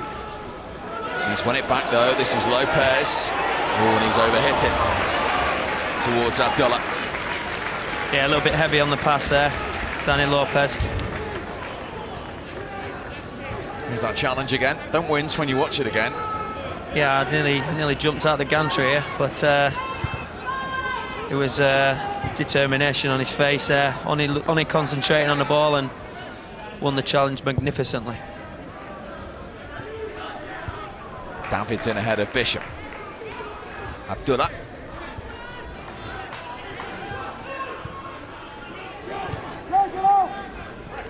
Right. Harris.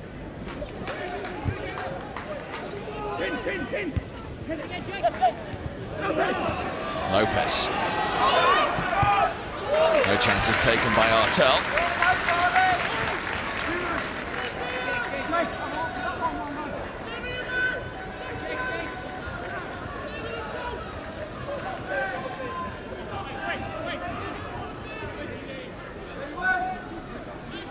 Akipong with the Barnet throw. Luesma.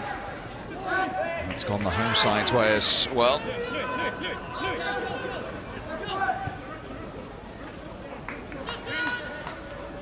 Cadogan. Weston. Davids had just stepped into midfield there. If he'd just played that ball in there, I know that his manager, Edgar Davids, would have been wanting that instead of going all the way back to the keeper. Try and keep the pressure on.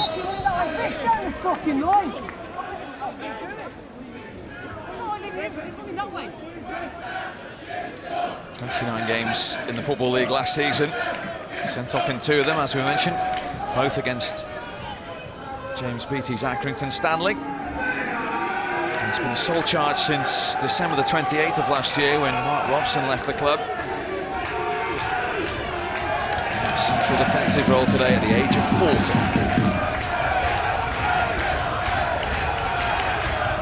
Not that is particularly old in life, particularly footballing life. No, not really. I think if you look at, as I said before, look at Edgar Davids' career and what he's accomplished in the game, a lot of people will be looking and saying, what's he doing managing here at Barnet? But you can tell he loves playing football. He's running around like he's, a youngster again, and I don't think people who have been in the game so long and have such a love for the game, it's that easy to get it out of the blood, and he's certainly putting it in, trying to organise his team, trying to influence the game and stamp his authority on the game. There's Ormerod, who, as you mentioned, is 37 on Friday. Artell. I think I would actually lower the average age on this pitch if I was on it, Steve. Only just. Now. Shot from Anyasa, deflected for a Wrexham corner. Yeah, he's a very physical player, Joe Anyasa, and he's had a couple of shots already this half. Instinctive shots, and it's that man again, Edgar Davids, who's putting a block on, directing it away from Graham Stack's goal. So the captain, Keats, to take the corner short in towards Harris. Didn't get the touch he wanted. Very nearly caught Barnet out. Here's Clark. Carrington. Keats was looking for the square ball to Harris, cut out by the Westman. Marsh Brown couldn't keep his footing. Just going back to Edgar Davids, and the point you were making about the average age. Correct me if I'm wrong, but I can't see you playing centre-half in 5 years' time in the conference. You never know. Stranger things have happened in football. Not that strange. Oh, what do you mean? As players get slower, they move back in the field. So I'm getting slower. Goal, then. Getting goal. Cheers.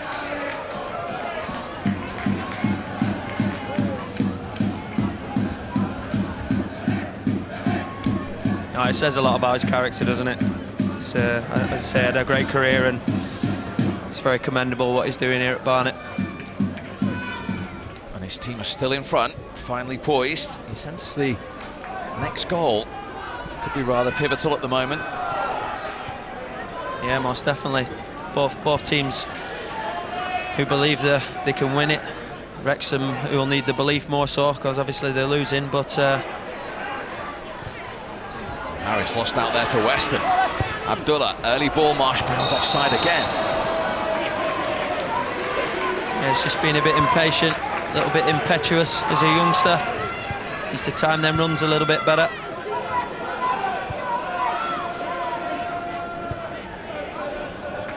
It's getting closer though, on that replay. Ashton, Anyasa.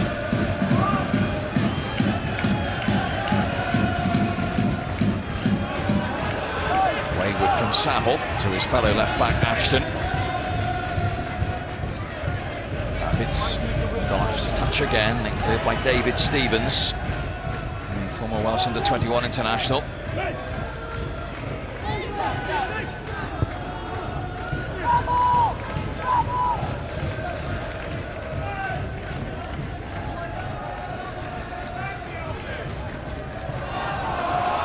Clark. Bishop's done really well to keep that in and to get the cross in as well. Ormerod. He was looking for a penalty there, Brett Ormerod. Referee unmoved. Play goes on. Abdullah. Again, they're looking for Marsh Brown here, who this time has timed his run. They couldn't take the ball with him. Yeah, we said he was getting closer and just try to take that on the outside of his foot. He was unlucky. He knows himself that was a golden opportunity to extend the lead of Barnet.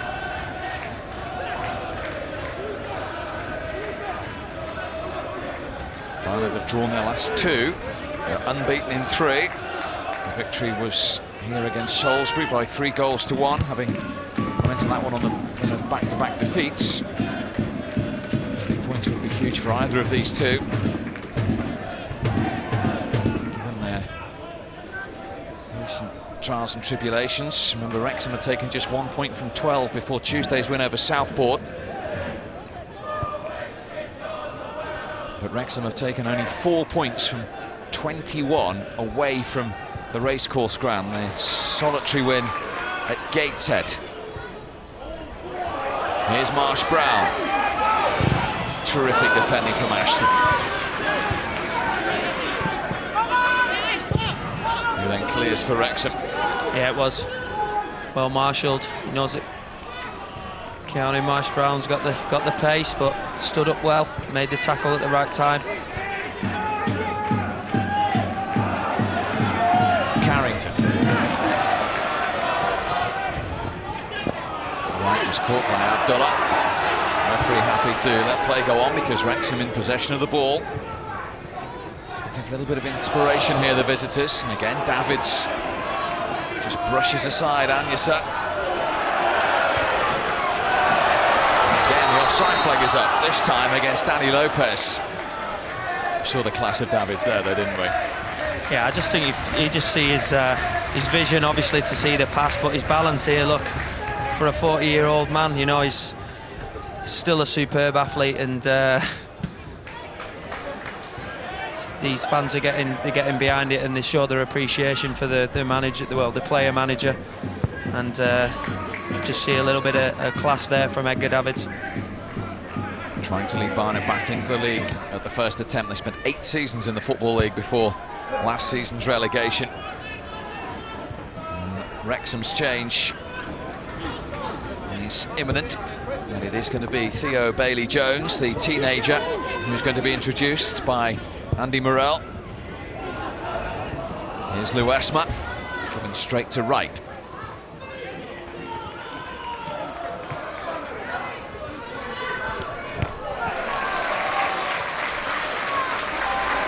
Challenged by Luesma on Clark.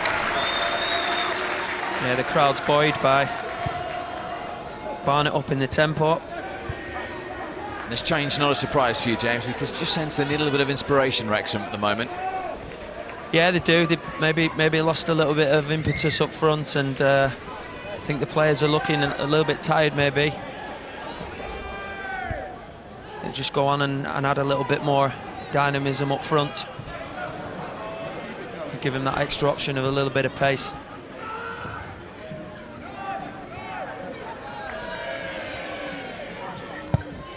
Weston, Lopez. That's fallen to Keats. Luesma, though, got an all-important foot in. It's back now with Clark. In from Carrington. Away by Stevens. Come back to Mark Carrington for Wrexham. Harris, Bishop, and a strike from Joe Clark. Nowhere near the target. Just going back to that, Mark Carrington in good possession on the edge of the box, and elects to chip a ball into Brett Ormerod, who's probably the smallest striker out of the lot. He's being marked by David Stevens, who must be 6'4". It must be frustrating for Andy Morrell. Bishop is the one sacrificed. Ormerod stays on to allow Theo Bailey-Jones the opportunity to come on, just 19 years of age. In fact, he made his debut in front of our live cameras earlier in the season in the win over Luton. Former Manchester City and Crewe Academy player. He only signed a 6-month contract in the summer. Wrexham will be hoping to try and utilise his pace on that left-hand side. Straight in with a challenge. Weston for Barnet.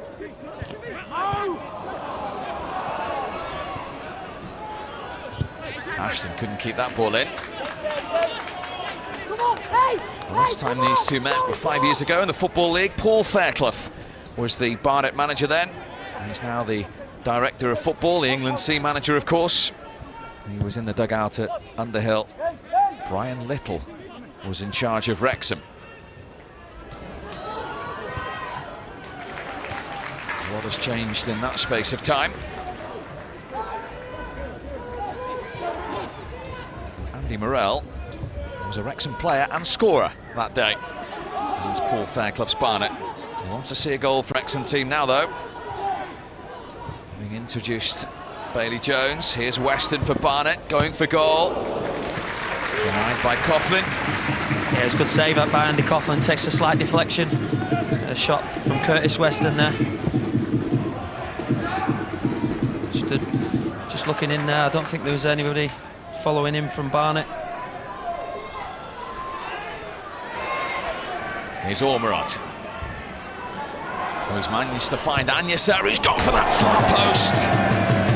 He wasn't too far away from it, from making it 3 goals in 3 games. No, it's really good work again by Brett Ormerod, and John Yinser does everything right here, apart from put it on the inside of the post.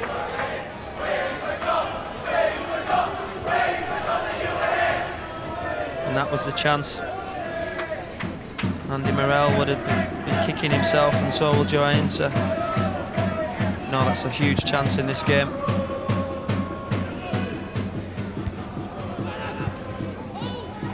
Here he is again. He played in League Two for Bristol Rovers last season. Bailey Jones.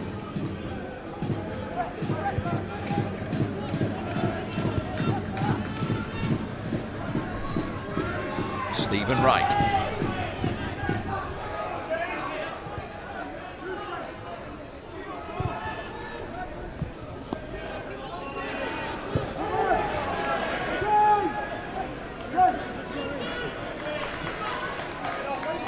Saville for Barnet. Back to his manager, Davids.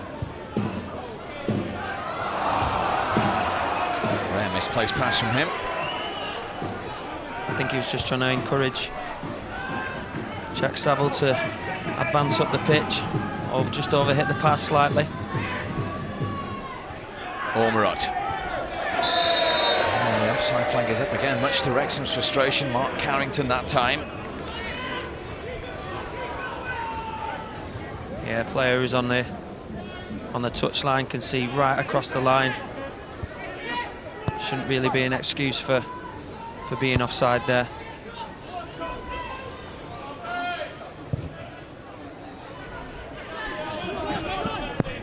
Get the ball! Get the ball!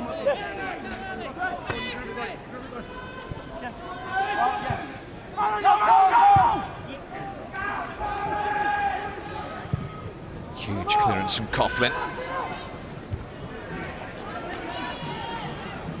It's unusual ground for Barnet. They've only been leading at half-time in a game once this season. It was a win here by 3-2 eventually against Hyde. Read again by Davids. Calmly dealt with by Saville. Marsh Brown wasn't expecting it though. Harris able to nip in. Late challenge by Saville. Wrexham free kick. Yeah, really good play by Jay Harris there. As you say, Keanu Marsh Brown was unaware of him coming round the back. And a good ball into Brett Ormerod, and gets the foul. These set pieces are so important. See if they can make one count. Graham Stack yet to be tested in this second half. Will that change here? Keats, Ormerod! Came off the leg of the goalkeeper and then headed behind by Weston.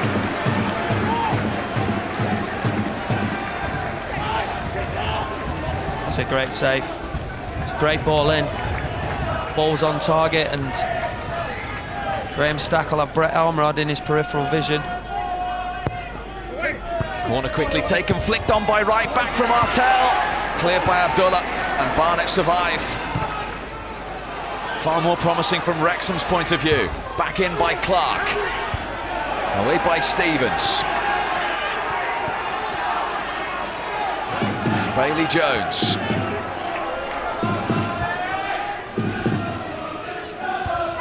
Andy Morel kicking every ball at the moment. They've had their chances, Wrexham. Ormerod. Keats trying to return the favour. Inadvertently off Davids and into the arms of Stack.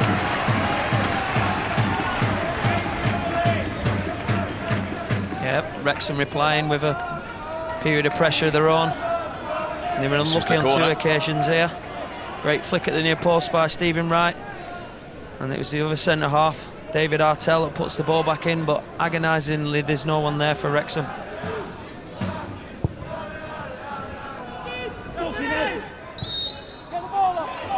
Lopez is penalised. 27-year-old from Madrid. Dermot Gallagher, the former Premier League referee, watching on today. He's assessing the man in the middle, Nick Kinsley. Yeah, I must have officiated Mr. Beattie a few times down the years.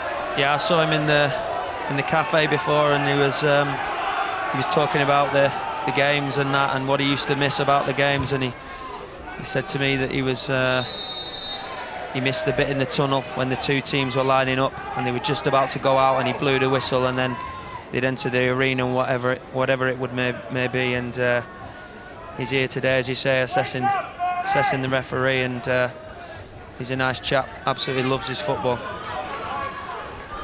A bit like your good self.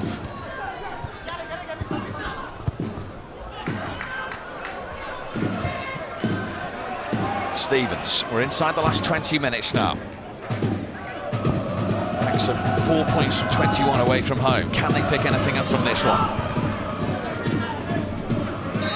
Ormerod foul, Wrexham free kick.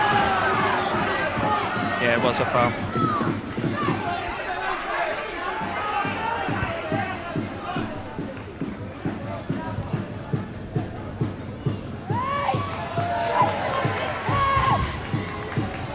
Early for the Barnet celebration just yet, but they're enjoying the scoreline at the moment. I think they're making their own entertainment back of that stand. Akipong.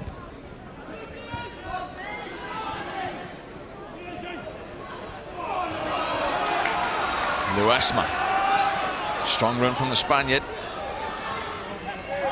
Cadogan. Abdullah. Cadogan once more. Nice little turn. Shot was always rising though.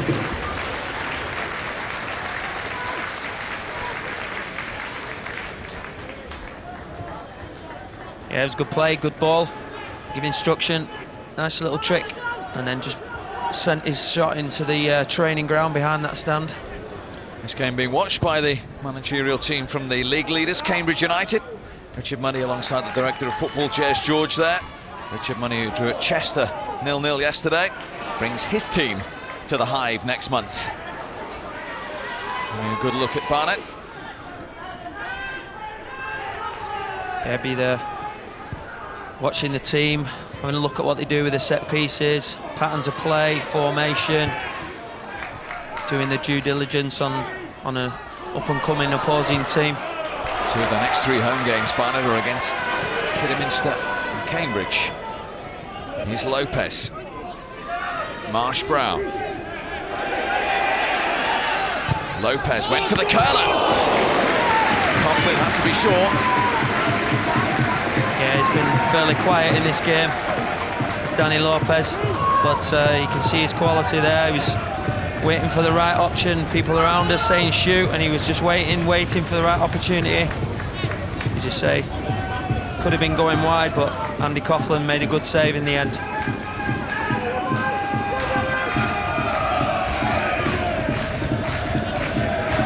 The rain is falling again. Barnet have this corner.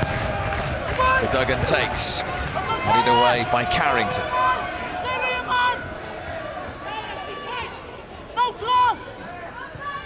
Back in from Cadogan. Akipong had stayed forward, so too had Saville. Hooked away by Wright.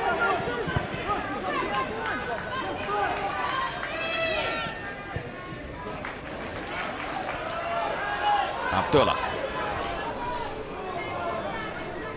David's the last man. Saville trying to make something of that, the left back.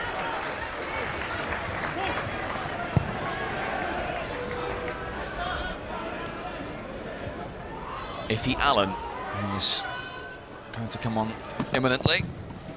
Barnet's second change, the 19-year-old. Here's Harris. Bailey Jones trying to stay onside and failing to do so.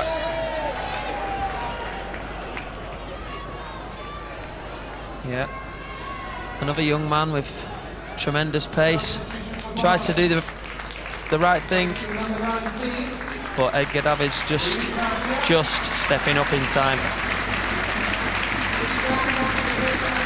It is Luesma, the 24-year-old Spaniard, the former academy player at Real Sociedad, who gets a standing ovation from the home supporters as he departs. And on comes 19-year-old Iffy Allen, who's come through the Barnet College setup. He was a substitute at Woking on Tuesday as well. His first appearance since March for Edgar Davids.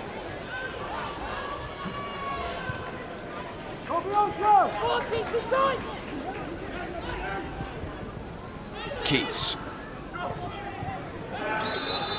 Wrexham free kick. And Abdullah is going to go in the book. Yeah, the referee spotted just as Brett Ormerod had done his good little bit of play there, he dropped the ball off, and Ahmed Abdullah took him out and then did exactly the same thing to Dean Keats about 5 seconds later. So I think the referee, that was a culmination of the two offences, not just for the one. Can Wrexham make it count?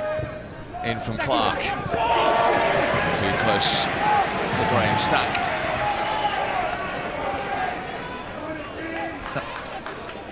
Reminder, the Barclays Premier League returns on BT Sport next Saturday. Liverpool's trip to Newcastle is live. All the build-up begins on 1 from 11:30. Over on 2, there's live action from Scotland. Champions Celtic are in Hibernian. That is a midday start. This week, the England under-21s take on their Lithuanian counterparts in the Euro qualifier at Portman Road. It's a 5:30 start on Tuesday on 1. Here's the substitute, Allen.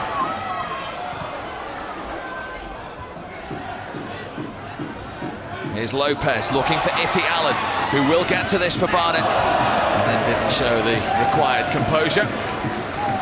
You can just tell when an exciting player comes on. The crowd, as soon as he gets the ball, 19 years old, and he's got the ball a few times now, and the crowd have just lifted straight away, showing he's got pace, and as you say, just lacking a little bit composure on that occasion.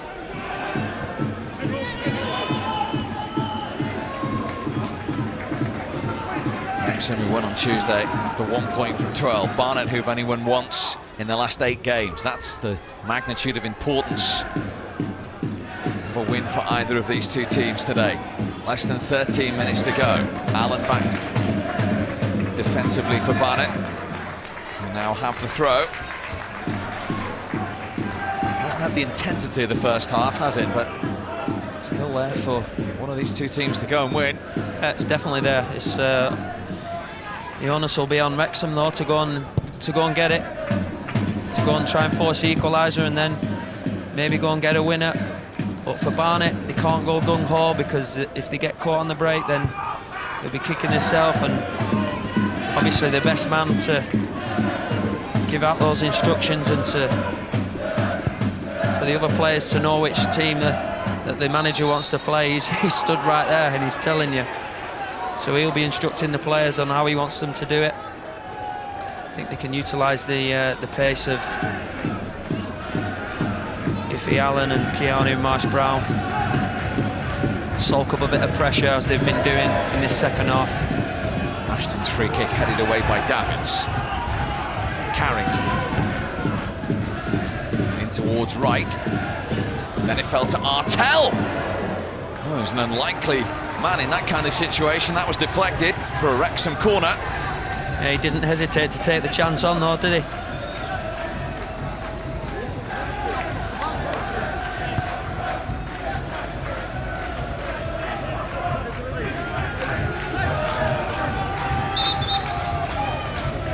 The referee wants to have a word before Clark can take this Wrexham corner. In fact, there's something on the netting that needs removing.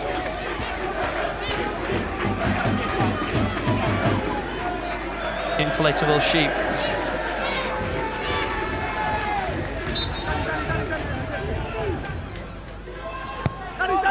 Short to Carrington.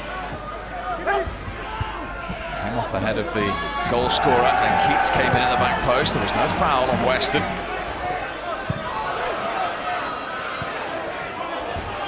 Right. Harris trying desperately to keep that in, and did brilliantly to do so. Davies now to try and set something moving for Barnet. Well read by Ashton. What an important challenge. Ormerod and Yassar. Again, calmly dealt with by Davids. He's looking for the pace of Marsh-Brown, who is offside again.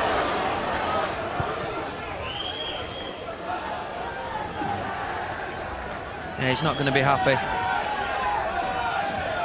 to win, to work so hard getting the ball back and then play a ball to try and create an opportunity. He just needs to hold his run. He's lightning fast, so he doesn't need to set off so early.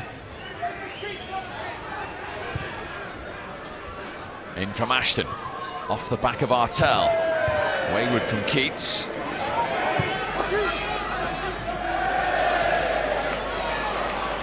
Now Marsh-Brown.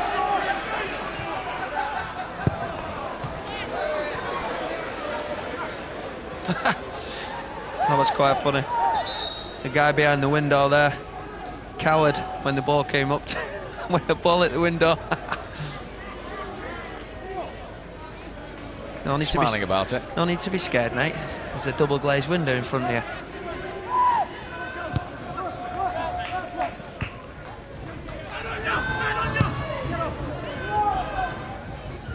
And it's only a football.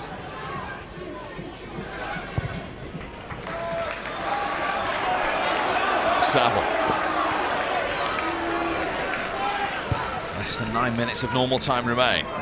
Abdullah. Actually hit Cadogan, then came off Ashton, and will now be a Barnet throw.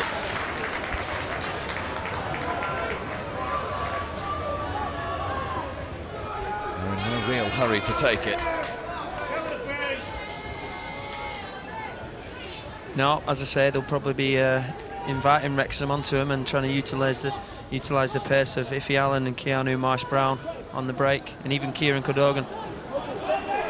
Beaten in their last 8 games when they've taken the lead. Barnet they're desperate to close this out and take all 3 points, not allow Wrexham back into it. Abdullah hooked forward by Stevens.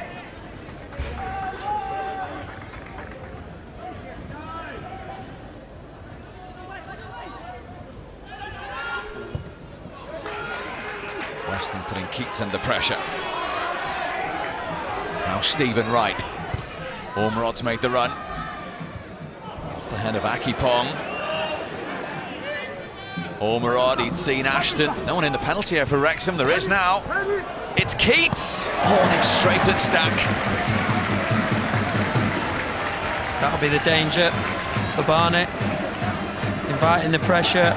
Great touch by Brett Ormerod. Great vision as well. Neil Ashton putting a tremendous cross, and probably the person that Andy Morrell would want on the end of it, Dean Keats, was always going to hit the target, I felt. But any side of Graham Stack there, and that was a goal. Neatly done by Carrington. And Wrexham rescue something. Bailey Jones.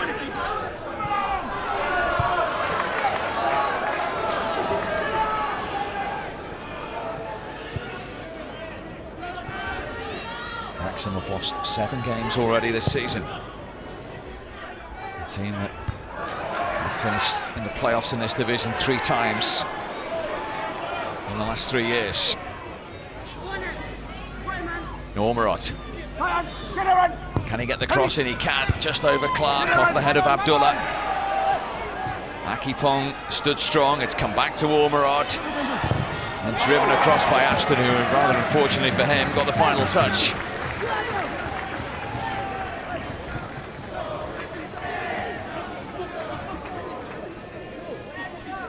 Akipong, the goal scorer, is now grounded.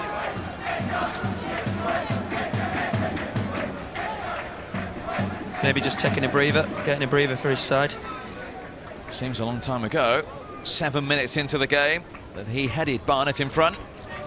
Yeah, I think we've been through this. Don't think Stephen Wright has got a chance. The quality of the ball and the quality of the run, and as I say, Anthony Akipong is probably 6'4", maybe 15, 16 stone, and when he's in the air, it's going to take one hell of a stop for Stephen Wright to stop him. And as Mark Crichton said at half-time, it's something that you've maybe just got to hold your hands up and say, there's nothing I can do about it. Was to do with the quality of the ball and the quality of the header. So while he gets some treatment, let's get a Barnet view from the bench with Clem. Yes, I'm with Uli again. You'll have to say his surname again. I know. Landfreu. Okay, good. We will master this at some point this season. Living a little bit dangerously for your taste?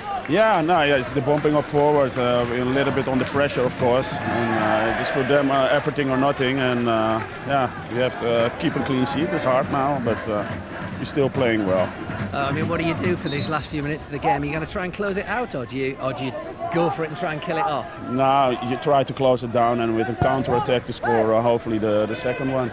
Yeah. Well, it's good you've got an experienced head at the back. Yeah, definitely. Edgar is doing well and is really a leader in the back. Thank you, Willie. Cheers. Wrexham looking to spoil that script. Surely that was handball against Allen. Wrexham are furious. I think the referee saw it, in fairness to him. It will matter not now because Wrexham are back in possession. Bailey Jones. Clark.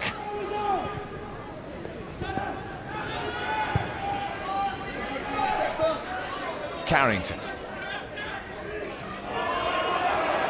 4 potential options ahead of him. One was Keats. It was a late challenge on Carrington. Wrexham have a free kick in a dangerous situation here. Yeah, how ironic that was, that it was Iffy Allen who then stopped the ball. Davids is not allowing Wrexham the ball to take the free kick. It all got a little unnecessary. Stephen Wright was grounded. David still has the ball. Yeah, he's a strong player.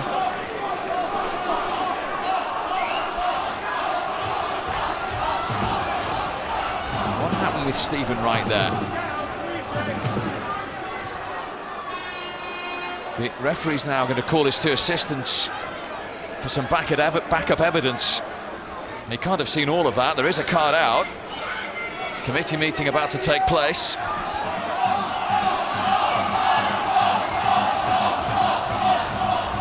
So Andrew Tonks and Neil West, the 2 assistants, passing on the information they saw to the referee Nick Kinsley. And there is a wait to see the outcome. I'm sure Davids will be one of them that'll be spoken to. Stephen Wright is certainly getting called over from Wrexham's point of view. It's a red card for Stephen Wright. And I think Edgar Davids is going to receive the same here. He is. It's a double sending off. Stephen Wright, who has blood on his face after the altercation, is off. And Edgar Davids is sent off for the 3rd time in Barnet colours with a little over 2 minutes to go. James, explain this. I was just going to say how ironic it was that Iffy Allen committed the foul, having handballed it and stopped, but that's okay. Oh, elbow. Wow. So, yeah, correct for Davids. What about Wright? I don't think, I thought Stephen Wright was just running up to him because he had the ball, trying to get it off him, and as he said there, he's just dropped a short elbow on him.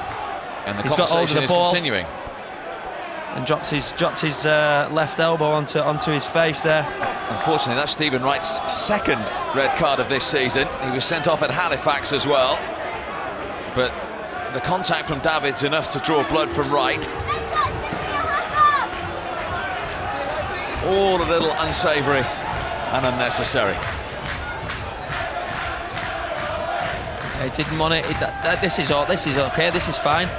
That's all right. You could see his head go back there. This dropped a little left elbow there. Oh, that's disgraceful.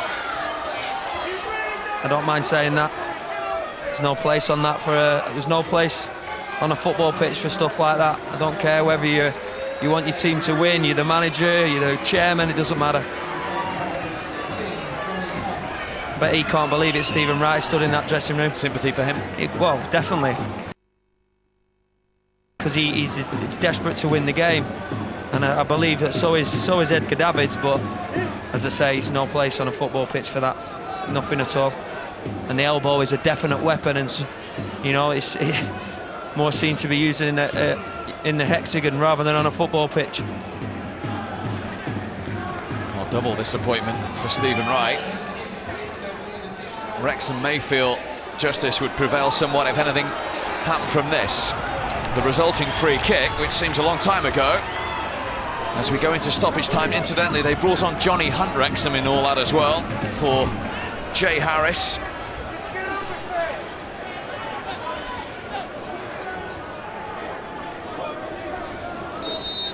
It is to be Dean Keats. And he has done it! And they will feel justice has prevailed. The skipper has stepped up and provided Wrexham the equaliser in stoppage time. 10 v 10, 1-1. Yeah, it's a brilliant free kick. Dean Keats getting top spin on the ball, getting the ball up and over that wall is a very, very good skill, and he's done it for his team. And as I say, they'll feel a huge relief on that, and maybe a lot of justice as well for what's just happened. And there are 6 minutes of stoppage time, so still 4.5 minutes to go. Yeah, as the 10 take on 10 at 1-1. Hunt, oh, he's in trouble. The substitute has just come on. Wow, that's a horrible challenge. He knows the outcome. That's just stupid. Johnny Hunt has only been on the pitch 60 seconds, and Wrexham surely are about to be reduced to 9 men. Curtis Weston is in some pain at the end of that challenge. Yeah, it's an awful challenge. Johnny Hunt's already walking.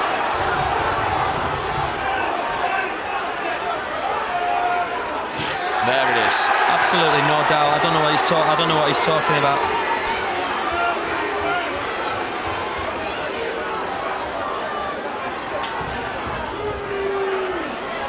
Well, the 23-year-old substitute, who'd hardly touched the ball, means Wrexham are down to 9 men. That's horrible.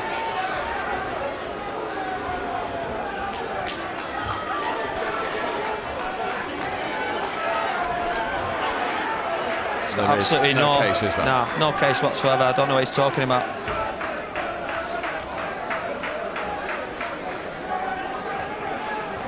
Wrexham players showing understandable concern for Curtis Weston, who is severely hurt after that.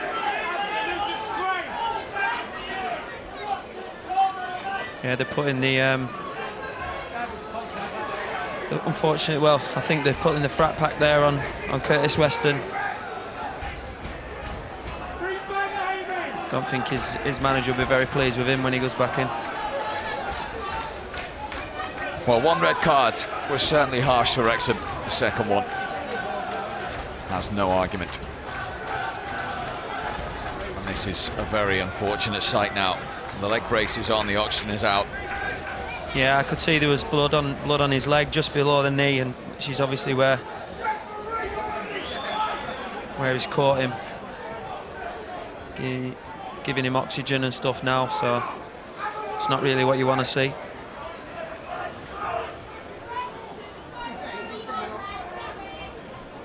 Well, 6 minutes ago, this was petering out somewhat at 1-0 Barnet. We've since had 3 red cards, an equalising goal, and unfortunately an unsavoury incident.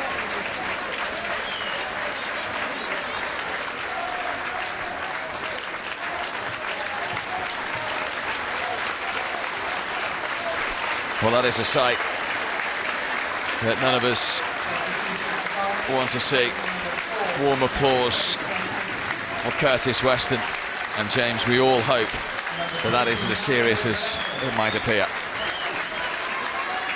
No, it's nice to see the Wrexham players there, just seeing him off the pitch. Wrexham players have just had a little meeting between themselves to try and sort out a formation for this and just tell everybody to calm down. And so defensive reinforcements are brought on as Ormerod goes off through young right back Steve Thomason. Goodness knows how much time is left now. As 10 men Barnet have a free kick against 9-man Wrexham, which is going to be taken by Kieran Cadogan. Poor one from him. Bailey Jones with the header away. Abdullah. Only the referee will know how long we've got left to go. Here's Allen. Saville might have a shooting opportunity. Crosses instead, away by Ashton. And then cleared by Keats, the score of the equalising goal.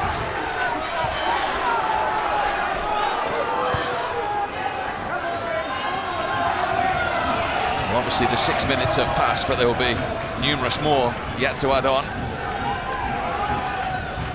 It's difficult sometimes for players when you see a teammate stretch it off in that manner to pick it up again.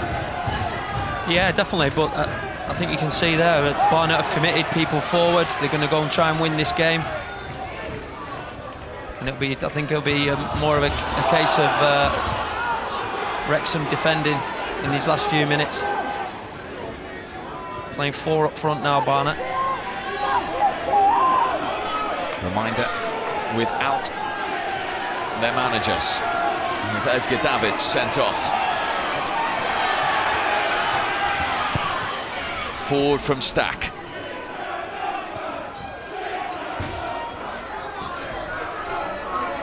Agneson. Wrexham now trying to run down the clock and take the point back to North Wales. Barnet have other ideas, with a man advantage, trying to gain a goal advantage. Allen can't get on the end of that one.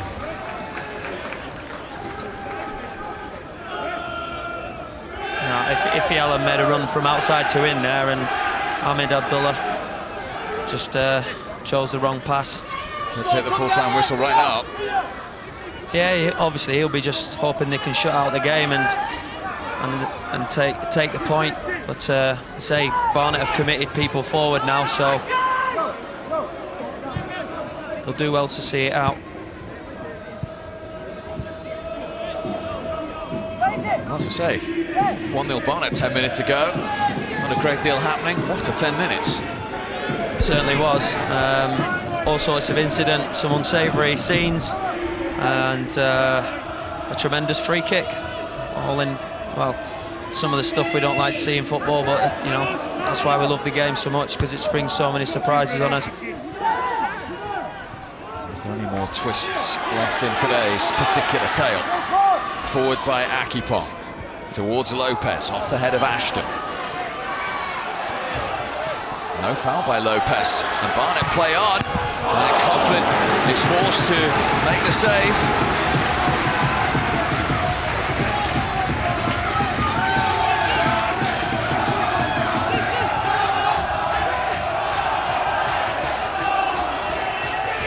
Corner short, and there's the header from Stevens, and that was the chance to win it for Barnet. What a chance for David Stevens, who's only ever scored 1 goal for the club. And judging by that, I think you can see why. He will be having nightmares about that.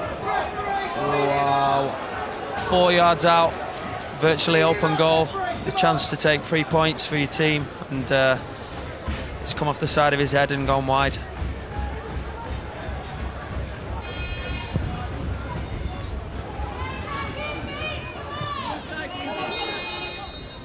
Well, there is the end to an extraordinary game in the end. It had its entertaining points, it had its unsavoury ones as well. And it is a point apiece in the end, as Barnet finished with 10 men, Wrexham finished with 9. Wrexham a little unfortunate to see Stephen Wright sent off. We'll have no complaints to see Johnny Hunt sent off after Edgar Davids had been shown the red card as well. Akipong's first half goal cancelled out by a 91st minute free kick from Dean Keats, but Barnet very unhappy with the challenge from Johnny Hunt that resulted in a second Wrexham red and resulted in Curtis Weston being stretchered off. And so much to look back on in the 98 minutes that were played. Yeah, definitely. As you say, a very good game, very entertaining game, and two good goals scored. But as you say, the unsavoury stuff is the incident with Edgar Davids is something that he should know better than to do that on a football pitch. And as you say, the substitute Johnny Hunt coming on and doing a reckless challenge like that was, as I say, there's no place on football pitches for stuff like that. I'm sorry. Well, so much to look back on. Johnny Hunt will know that he had one of those moments that he won't want to see again. He's left to reflect on that challenge and that red card, but 9 men Wrexham held on, and they have got a point to take back to North Wales. We'll look back on it all. We'll talk to both managers, hopefully, and get the thoughts of Martin Allen and Mark Crichton when we come back. It is finished at the Hive. Barnet 1, Wrexham 1.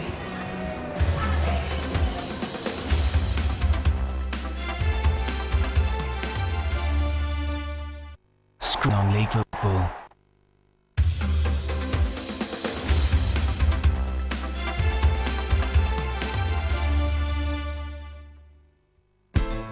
Oh my goodness, what a foul afternoon it is in North London. Barnet gives me the possibility to be a part of the first team. Breaking news, guys. Edgar David is playing. The big news for Barnet is that Edgar Davids has recalled himself. It's a useful ball. Akipong attacked it. What a start for Barnet. Keats to drive one. Fantastic save by Stack. Lopez trying to cause a problem. And Bing appeals for handball. Real danger here for Wrexham. Excellent save by Coughlin. Ball's dangerous and at the back post. The woodwork save Wrexham. What did you say at half-time? We've just got to have that little bit more quality in the final third. He's gone for that far post. Wasn't too far away from it. Lopez went for the curler. It's a double sending off. And they will feel justice has prevailed. Oh, he's in trouble. Ooh, well, shall we all just try and draw a little bit of breath? Let's just have a look at the Wrexham dressing room. Those beleaguered troops, 2 players sent off in there, 1 on the other side, and let's get straight down to it, shall we? The big talking point, and I've just been talking to his assistant Uli about the contribution of the steady old head Edgar Davids, and then all hell broke loose and he was at the centre of it. Let's take a little look at this if we can, please. And well, talk us through this, guys, as you see it, Martin Allen. Well, the ball's broken free and Edgar's tried to get the ball to slow the game down. As you can see, he's hit David right with a left-hand elbow, left arm elbow, I should say, and he's flattened him, hasn't he? You know, he has poleaxed him. Look at this. Yeah, Take definitely. that. Yeah, have that. And apparently, right, his mouth's a right mess. But some would say, right, he's gone in quite aggressively to get the ball, but. Never mind, some would say. What would you say? He's your teammate. Well, I would say he's trying to just get the ball back. He's not going in there to hurt anybody. He just wants the ball, and as you can see, Edgar's definitely thrown the elbow at him. Shall we praise the officials for the way that they handled that? Came together, took a calm head, and actually properly dealt with that rather than go on a whim and a prayer. Yeah, I thought they'd done very well. They stepped back and let it peter out. And I thought he's dealt with it right, but I don't think he's actually made the right decision. I think it was a yellow card for Wright and a red card for Edgar. And of course, Edgar at this time, he's got a very difficult decision because he's the manager and he has let his team down. There's no doubt about that. Well, let's just have a little look at this again because I don't know. Is that not an act? Is that not an act of aggression there? What, trying to get the ball back? Yeah, not for me really. No, he's. There's only one person there for me. Like Martin said, I think that's a booking for Wrighty, maybe going in just a little bit too heavy to grab the ball, and then what comes next is just there's no place in the game for that. And rightly so, a red there. And the game was nothing like that, Clem. No, it wasn't. The whole afternoon, both teams tried to play good football, and there's a great atmosphere at Barnet. The Wrexham supporters that have made this trip down, they've sung their hearts out for their team. I couldn't see anything like that happen. It was totally contrary to the rest of the game. That's his 3rd sending off in a Barnet shirt, and although it's a split-second reaction, it's at 40 years old, you should know better, shouldn't you? And there's no place in the game for him. it. You know, I don't care what he's done in the game or, you know, who he is. You know, you can't do that. We're all human beings. You can't do that to people. What did happen was your teammates took advantage of the situation, and obviously it was a perler of an equaliser. Fantastic wasn't it, free from kick, yeah, Dean Keats. Keatsy could have had 4 today, but that's textbook, that is. Give the keeper no chance. Last minute of the game to get an equaliser, that's brilliant. Yeah. And Andy Morrell will be delighted with his team. They've given everything for the club today. There's a lot of people travelled down here, and every player in his squad has given everything for him, and he'll be delighted. They haven't had a great start, so that's the sort of thing that can change a season and turn things round.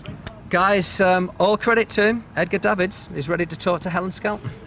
Edgar, an eventful last 10 minutes of the game. From your point of view, what happened? I just had the ball and they tried to get off me, and I was just too fierce to hold on to the ball, and I should have controlled myself in that way. And that's also how we got the free kick. We didn't control the ball very well. Well, we can have a look back at exactly what happened. Do you think you deserve to be sent off? What? Well, I definitely think so. I mean, although I went for the ball and I want to protect the ball, in that case you should have not to be so, how can I say, too eager to hold on to the ball, because then you can cause harm to somebody else. So I think it's definitely a red card if you look at the perspective. But my intention was not to hurt the guy. But if you see it like that, it's a clear red card. Let's talk about injuries. Let's talk about Curtis Weston, because that looked like a really nasty tackle. How is he? Yeah, it's bad, and we have to examine tomorrow further what the damage is. Do you think it's broken? I hope not, but I'm not a medic, and It's perhaps a little bit insensitive us to talk about this right here, because he's just behind us over there, isn't he? So. No, it's professional, and it's only that you're worried about him, I think. It's only me. Well, I've been saying that all afternoon, calling Martin Allen a disassociated parent. So disappointing for you, because obviously the sending off, the injury, and you almost had 3 points until the death of the game. So what can you take from this? No, we played very well a certain part of the game, and how can I say? Yeah, and then you see that you get brilliant goals against you. Yeah, and sometimes you can't do anything. Like it happened in the whole season. If somebody is placing the ball in that with that pace in that corner, yeah, it's a little any goalkeeper can do. And it happened a couple of times like that, and then you have to sit and applaud. So the only thing you can do is don't give free kicks away in that area. But the only thing that you can do with those balls is, you have to give the guy a big hand. Well, 1 point and probably a lot of looking after to do. So Edgar, thank you very much for talking to us. Let's catch up with the boys in a few moments' time.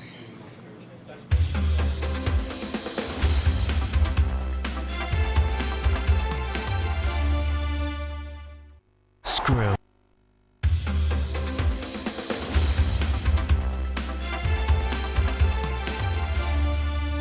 Well, we've heard from his opposite number, Edgar Davids. Andy Morrell, the Wrexham manager, has joined us, and we'll show you both the incidents. We've already watched Edgar Davids sending off, and indeed Stephen Wright's already. But let's show you this, Andy, and see what your thoughts are from both perspectives. What happened to your player and your player's own involvement? What do you make of this? Well, he's going to get the ball back, hasn't he? Because we're 1-0 down. We've got to get the ball back. So I don't think Wright has done a lot wrong there. I don't think that's a nasty little elbow there from Davids, but I don't think my player's done a great deal. If he gets a yellow for it, I think I'd be disappointed, but the sending off's a bit harsh, I think. Yeah, I mean, we were already debating that. Of course, he does go into a melee of players with great force, but I think the boys have already come to that conclusion. Edgar Davids has manned up, he's fessed up, he said he deserved to get that red card. Right. Honesty, best policy. What about your boy? What about Johnny Hunt and his challenge on Curtis? Yeah, let's show you right. this. Let's have a little look at this.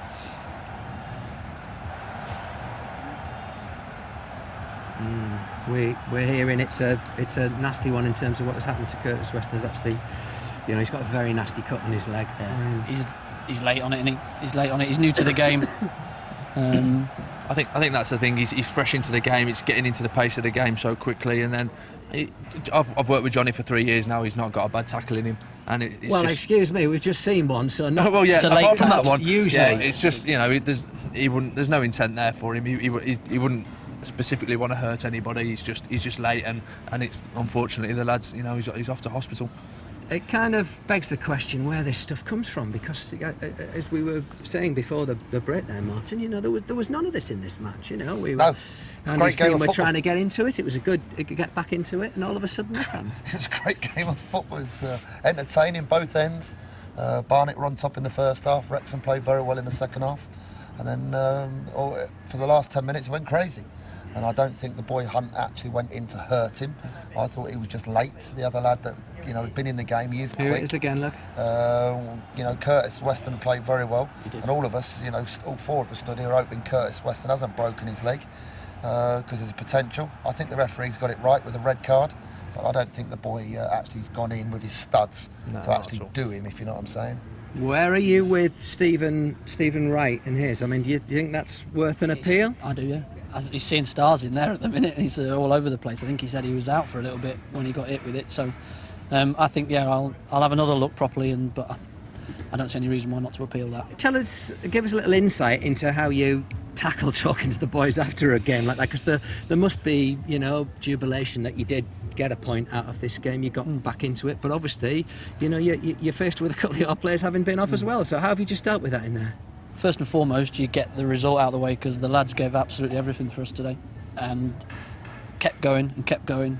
And I thought, like Martin said, we were better second half, got them up the pitch, and we had chances to get back in the game and even nick it, really. So you deal with that. Yes, well done, great.